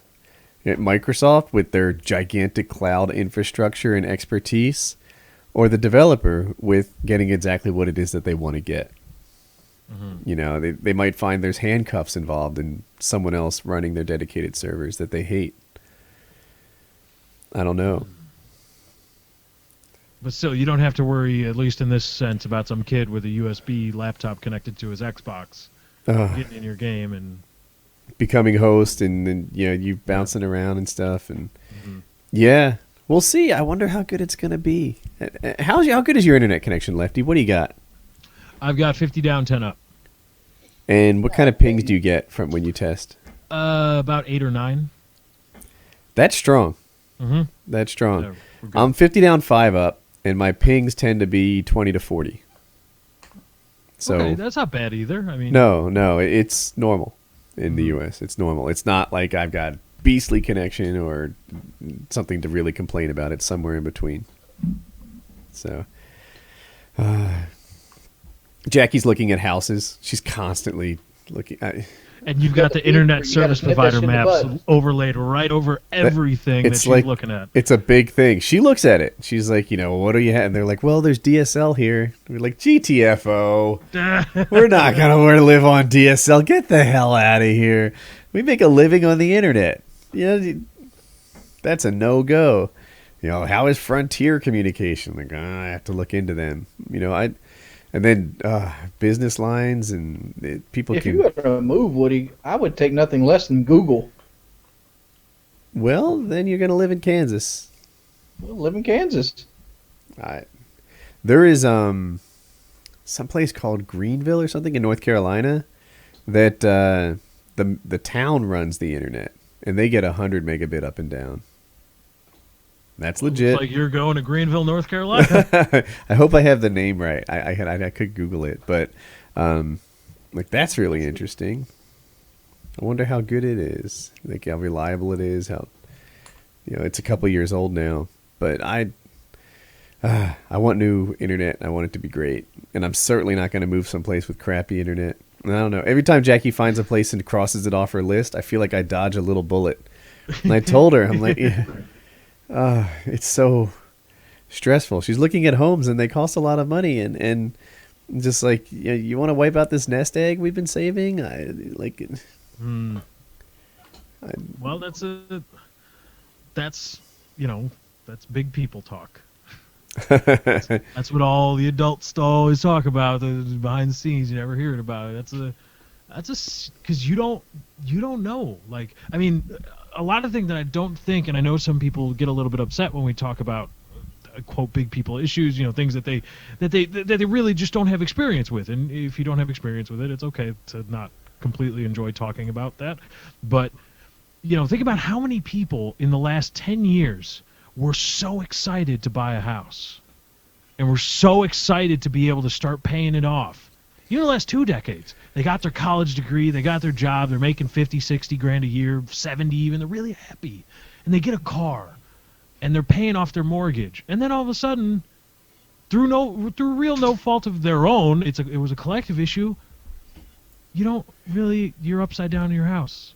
You've refied out all the equity, and you owe more on the house now than the house is worth. And that's and how many people maybe even bought a second home because they got a promotion and they were all excited. They're like, yeah, even if I go back to what I was making, we can afford this no problem, as long as we don't owe more on the house than these houses are worth. As long as we can sell one to stay afloat in the other, and then you're screwed. And how many people had to have that discussion where, like, do we want to wipe out this nest egg? And they were like, yes, we are sure about this. And then now they're in a hole, nowhere to go.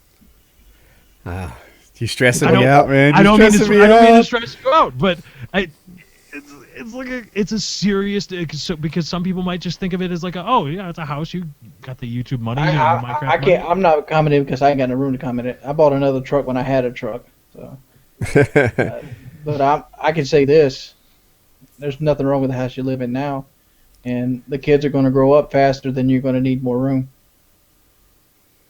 That's it. These are things I throw out to Jackie. I mean, it's cheaper to do renovations than it is to buy a house. But it's not cheaper to do the things that we'd really like. We'd like to have another room. I'd like to have a much bigger room. You can't have a bigger room in your current house. And you'd have to completely redo your HVAC because you've got to have a window unit, right? You got a HOA and shit. So I don't know about that, but like if I wanted a bigger room, I'd just build it on, and it costs like less than $3,000. Yeah, it wouldn't. It'd cost a lot more. We could do the attic. Maybe, I don't know. I have to run it by Jackie and be like, what can we do with this house? How nice would this place to live? How nice would this place be to live? Like if we had a maid come often enough that was always beautiful here, and we had, we freshened everything up. Everything you didn't like about this house, a handyman and a maid made it nice. And that's still a lot cheaper than a new home. What if, I don't know. Yeah, what if we made this thing the thing that we really want, and financial security was there, right? Because I'm doing great, but I don't know what tomorrow brings. That's the nature of this job. That's the nature of everyone who works in entertainment, right? It doesn't matter if you're an athlete, an actor, a YouTuber, or a musician. Oh, are you doing great? Next year's a whole new thing. You don't know. You don't know. And we'll see how the tides turn for Woody if Verizon all of a sudden announces that they're rebuying back their territory and bringing Fios to his area. Then he's like, Jackie, let's get the fuck out of here. We're going. Rebuying back their territory? What are you talking about? Yeah, Verizon in a lot of areas has been granted. They had territory that they could use, that they could start laying their cable for and bringing Fios to. And for whatever reason, they didn't do it in a lot of areas. I know Chicago was one. When I first heard about Fios, I'm like, oh, Chicago's got to have it. I mean, we're the city of MF in Chicago. If New York's got it and Cincinnati's got it, Chicago's got to have it. But no, Verizon had territory here and throughout the country, and they sold off the rights to other places like lesser known places like Roadrunner and just odd names that you never really hear about. Roadrunner's the one I use, so it's not that crazy to me. But carry on. But they sold off all these. Roadrunner may be bigger than I'm thinking. That's Time Warner, but carry on. Right, but all these other places, and they sold off their rights to that territory, and now apparently they're coming back, and they're saying, okay, because these other places would get them, and they'd bring you the bare minimum of what they could, because they're not going to pay to bring fiber optic internet to people. They're some crappy company that's just going to prey on, whoever can't afford Comcast or Time Warner in the area. So Verizon is coming back in a lot of places, coming back to territory that they had previously vacated. They are? Mm-hmm. I got a question. My internet company recently lowered my bill by $50 and doubled my speeds. Yay. Why would they do that? Something else coming. I have that same thought. I'm like, somebody's coming in my area. Mm-hmm. Yeah, somebody's going to get ready to lay cable. Somebody just passed. They've got the rights of way from the townships. They have me in a contract still. I got like a year and 3 months left on this contract, and they're upping my shit and lowering my price. Mm-hmm. No, they didn't do it because you're nice to them. Probably also because you're not very nice to them. But that's besides the point. Shoot. They did it I need to because start there's looking somebody around for coming. internet again. If somebody can hook me up with some fucking fiber optic, whew. Look Whew. around. Pay attention. Call. I don't know. I don't know who you would call about that. Maybe your municipality. See if there's going to be anybody else that's coming around. It's hard to call a municipality, isn't it? Back when I worked at Cisco, my wife would be like, talk to someone about like HR benefits. I'd be like, I don't know how to talk about HR benefits. Cisco's like a city. There's 50,000 people working here. I don't just pick up the phone and talk to the person who wants to do this. Like, it's you know, Lefty, if I told you, if your garbage wasn't being collected this weekend, you'd have a job figuring out who the guy is that No can idea. fix that. No clue. None. Yeah. There's a guy. There's someone who can explain why you got missed, but I don't know how to find him. Yeah, but Wings, you should keep looking. That generally means Comcast did it to a lot of their, to all of their. That's why I'm on 50-10. I used to be 25-5, 25 down, 5 up. Now I'm on 50-10 because Verizon is coming back to the Chicago and the Chicagoland area, and so Comcast is all of a sudden like, hey, here's your 50-10. Oh shit, son. Guess what? 10 would be If I nice. found out somebody else was coming, I'm like, look here, I'm gonna start extorting. If I had 10, you know what I'd do? I'd start streaming to Ustream. Right? I push my stream out now to YouTube and to Twitch. Mhm. If I had 10, hello Ustream and I don't know who else. YouPorn. we're pushing Minecraft to every video place. I saw on Reddit somebody found a Halo 3 video on YouPorn, and I always thought that was a joke that people in the gaming YouTube community were actually posting videos to YouPorn. Uh-huh. But somebody on Reddit was like, I found this, don't ask me how, in the gaming subreddit. And it was a Halo video on YouPorn. Was it straight up like a commentary video or like It was a screenshot. It could have been photoshopped. okay. But, I don't know. I wasn't really that into going to YouPorn to find out, like, search Halo 3 on YouPorn. I I think- put yeah. it in the search engine. You go see Halo's hot pussy on you. Really? Yeah. Is it a Halo commentary? No, Oh, it's a girl named Halo. it's a girl named Halo. Oh. That's a different thing. That belongs there. Yeah, see, this one I saw, it was Master Chief. So, and it was like it was a digital Master Chief, not like a guy with a Master Chief helmet and a giant swinging cock, laying the business. An But, entirely different thing. Yeah. I wonder what happened to Kyle. Did he text you guys? No. I haven't heard from him. He left and then he came back, and then he left. So it's got to be like an internet problem, right? He's probably getting that 2-on-1 action. What it looks like. Let's go with that. That's what's happening right now. Good job, Kyle. Priority Kyle's dropping his own thick six wherever it can go. I guess that girl wasn't that much of a Wings of Redemption fan. I think you're misconstruing her fandom. She finds me interesting in the way of like, wow, this dude is interesting. He has a unique life. He does a unique job. That girl's in no way interested in me. You can tell. I think, yeah. Even if it's just somebody to talk to, it doesn't have to be a sexual conquest. Yeah, right. I got my boy Woody and Lefty to talk to. You never answer my Skype messages. So when do we talk? Once a week? Oh, shots fired. You talk once a week. I got you. I got you. I hold you down every Friday at 8. You need to, I think you should play GTA. I gotta get my We should disc all back. play GTA. Really? You want me I to just play don't now like. too? I don't like the shooting mechanic. Take of a the night game. off from Minecraft. Well, no. You got to make sure GTA Online works for you before you can take a night off from Minecraft. I wouldn't expect you to make. We could play in the afternoon. We could do that. Play in the afternoon, dude. Right now WoodyCraft is cooking, dude. Like we got a new map dropping in survival games. We have 7 new maps and new rules dropping in Kit PvP. And that's within the next 2 days. We have a new secret game I haven't announced yet dropping in the next week or so, and another new secret game we're going to begin development on. And then 1.7 comes after that. We got so much cooking. Like, yeah. What is it like being in development of like a game mode? Are you like, is it like a scaled issue of like, I'm like a third of what David Vonderhaar probably feels like on the eve of release, because I mean, you're not releasing Minecraft, but it's a game mode that you help develop. The hardest part, like for what we do, is I try to figure out if this is fun. Like quantifying what fun is when you're putting stuff together is hard. Like in map design, right? Like what's fun in map design? You know, like it. We're making kit PvP maps, right? So imagine a bunch of people having sword fights together. You've done it. I think flat ground is nice. But then you make a map that's all flat ground and you're suddenly like, well, I don't know, this seems kind of boring and it's easy to run away. So we need to have some sort of obstacles in here that make it a little trickier to escape. And now all of a sudden, like, it's not flat and I've got, buildings and cacti and I like, it's like, I just have, the hardest part for me is quantifying what makes a game fun. The Thunderdome.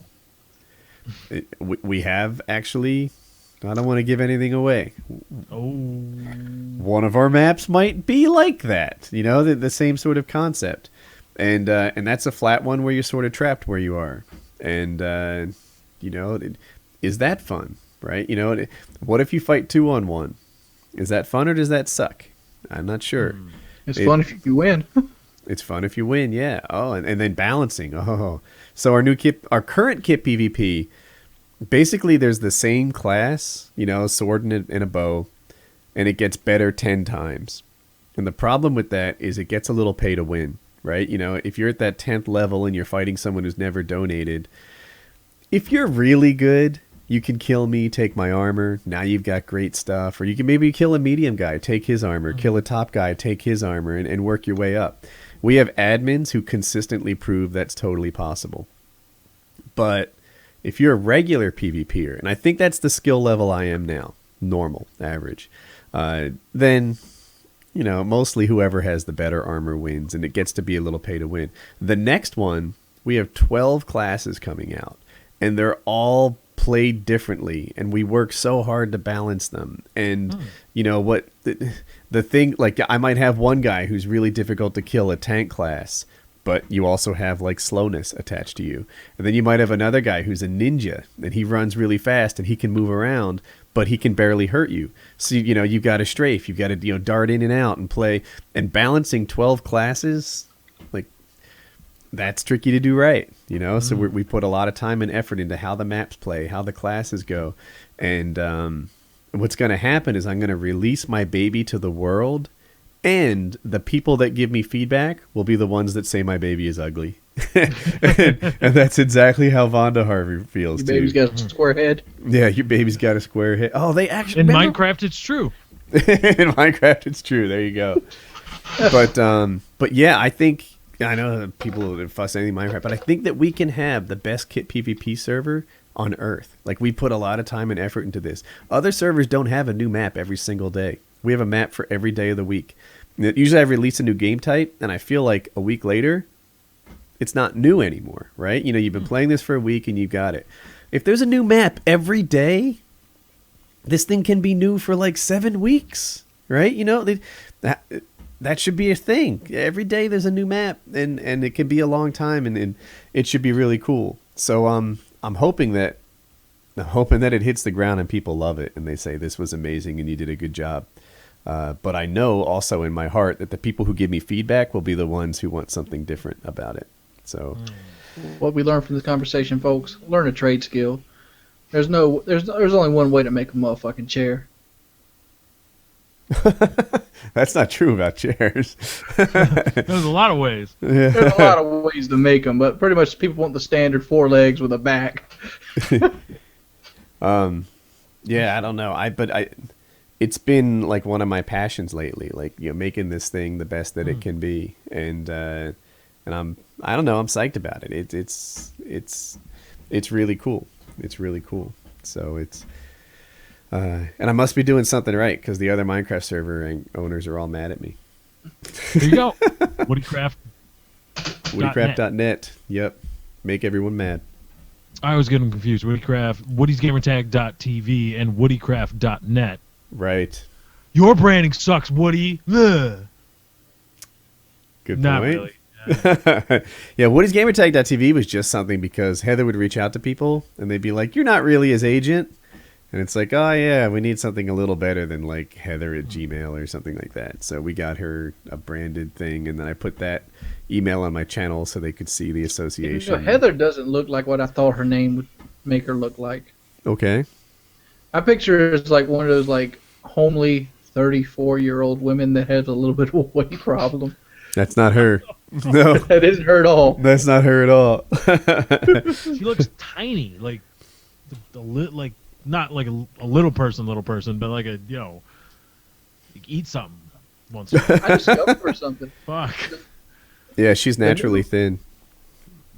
The new Call of Duty, what are those things called? Like Robert Bolin and Josh Olin, Community managers. manager. Yeah. community manager. Her name's Tina. She Right, has me I on met like her. a special list on Twitter. She has you on a special list on Twitter? Yeah, like she added me to like one of her like lists. Oh, she's really nice. I was talking to She's her. really nice. She's the only person that follows me and responds to me. I was talking to her at the COD Ghost event, and I was kind of like, hey, good luck with this. The hate's gonna come rolling in. I hope that you're like, braced for it. And she's like, we haven't gotten any hate at all, just love and this and that. Just wait.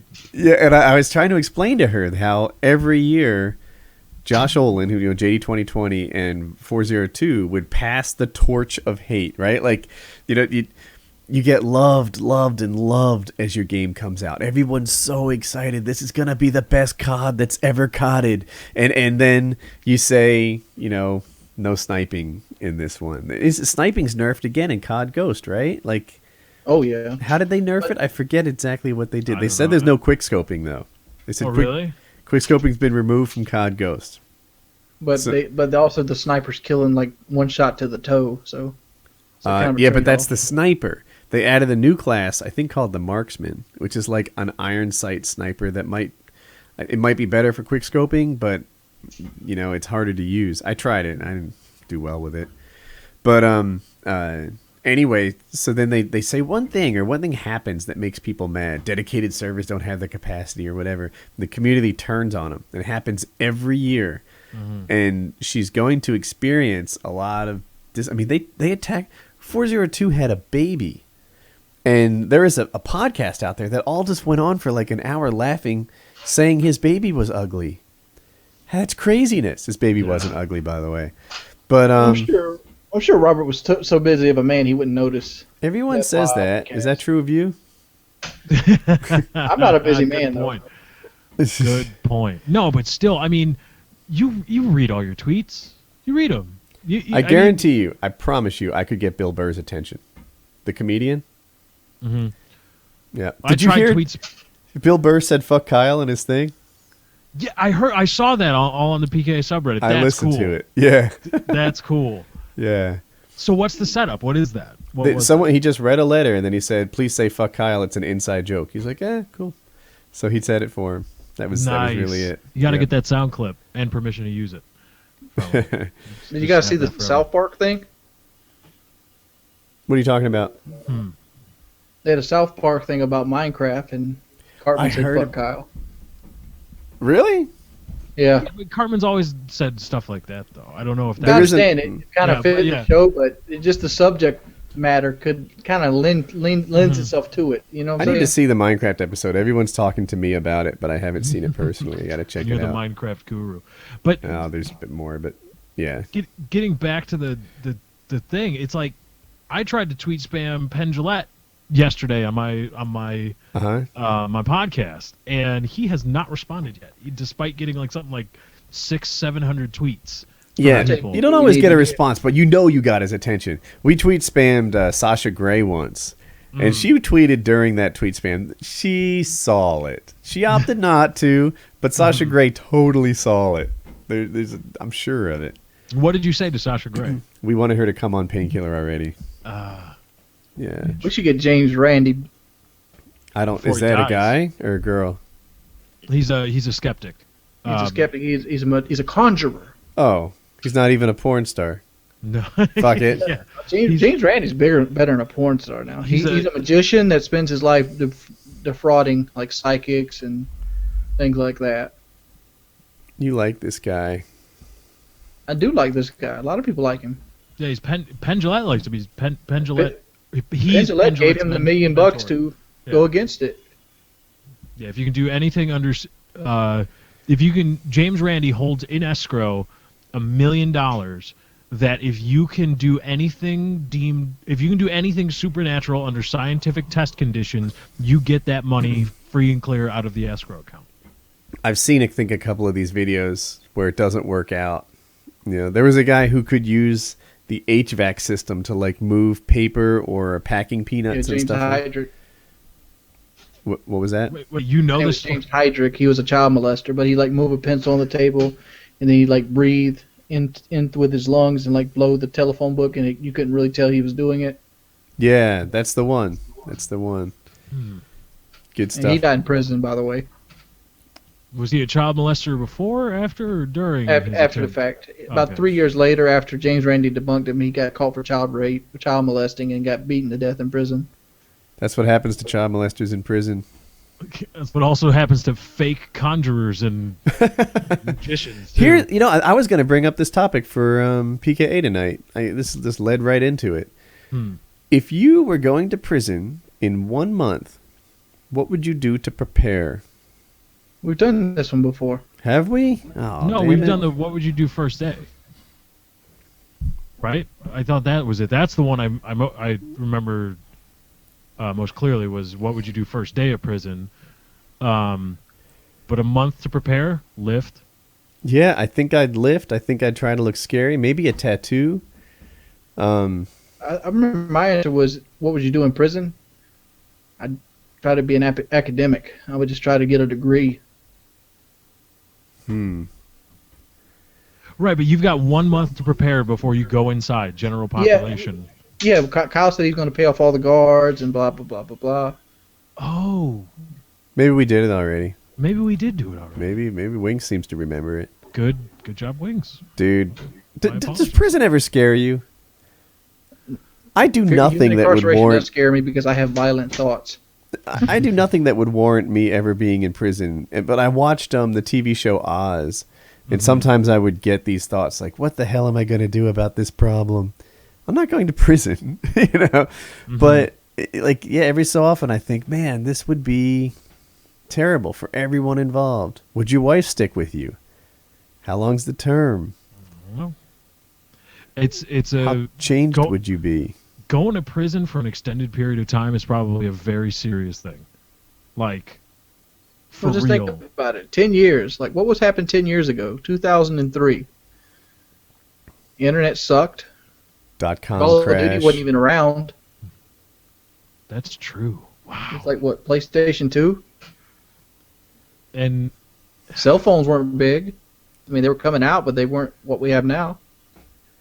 that's true. The Nokia, what was the Nokia, like, the 3220 blue brick.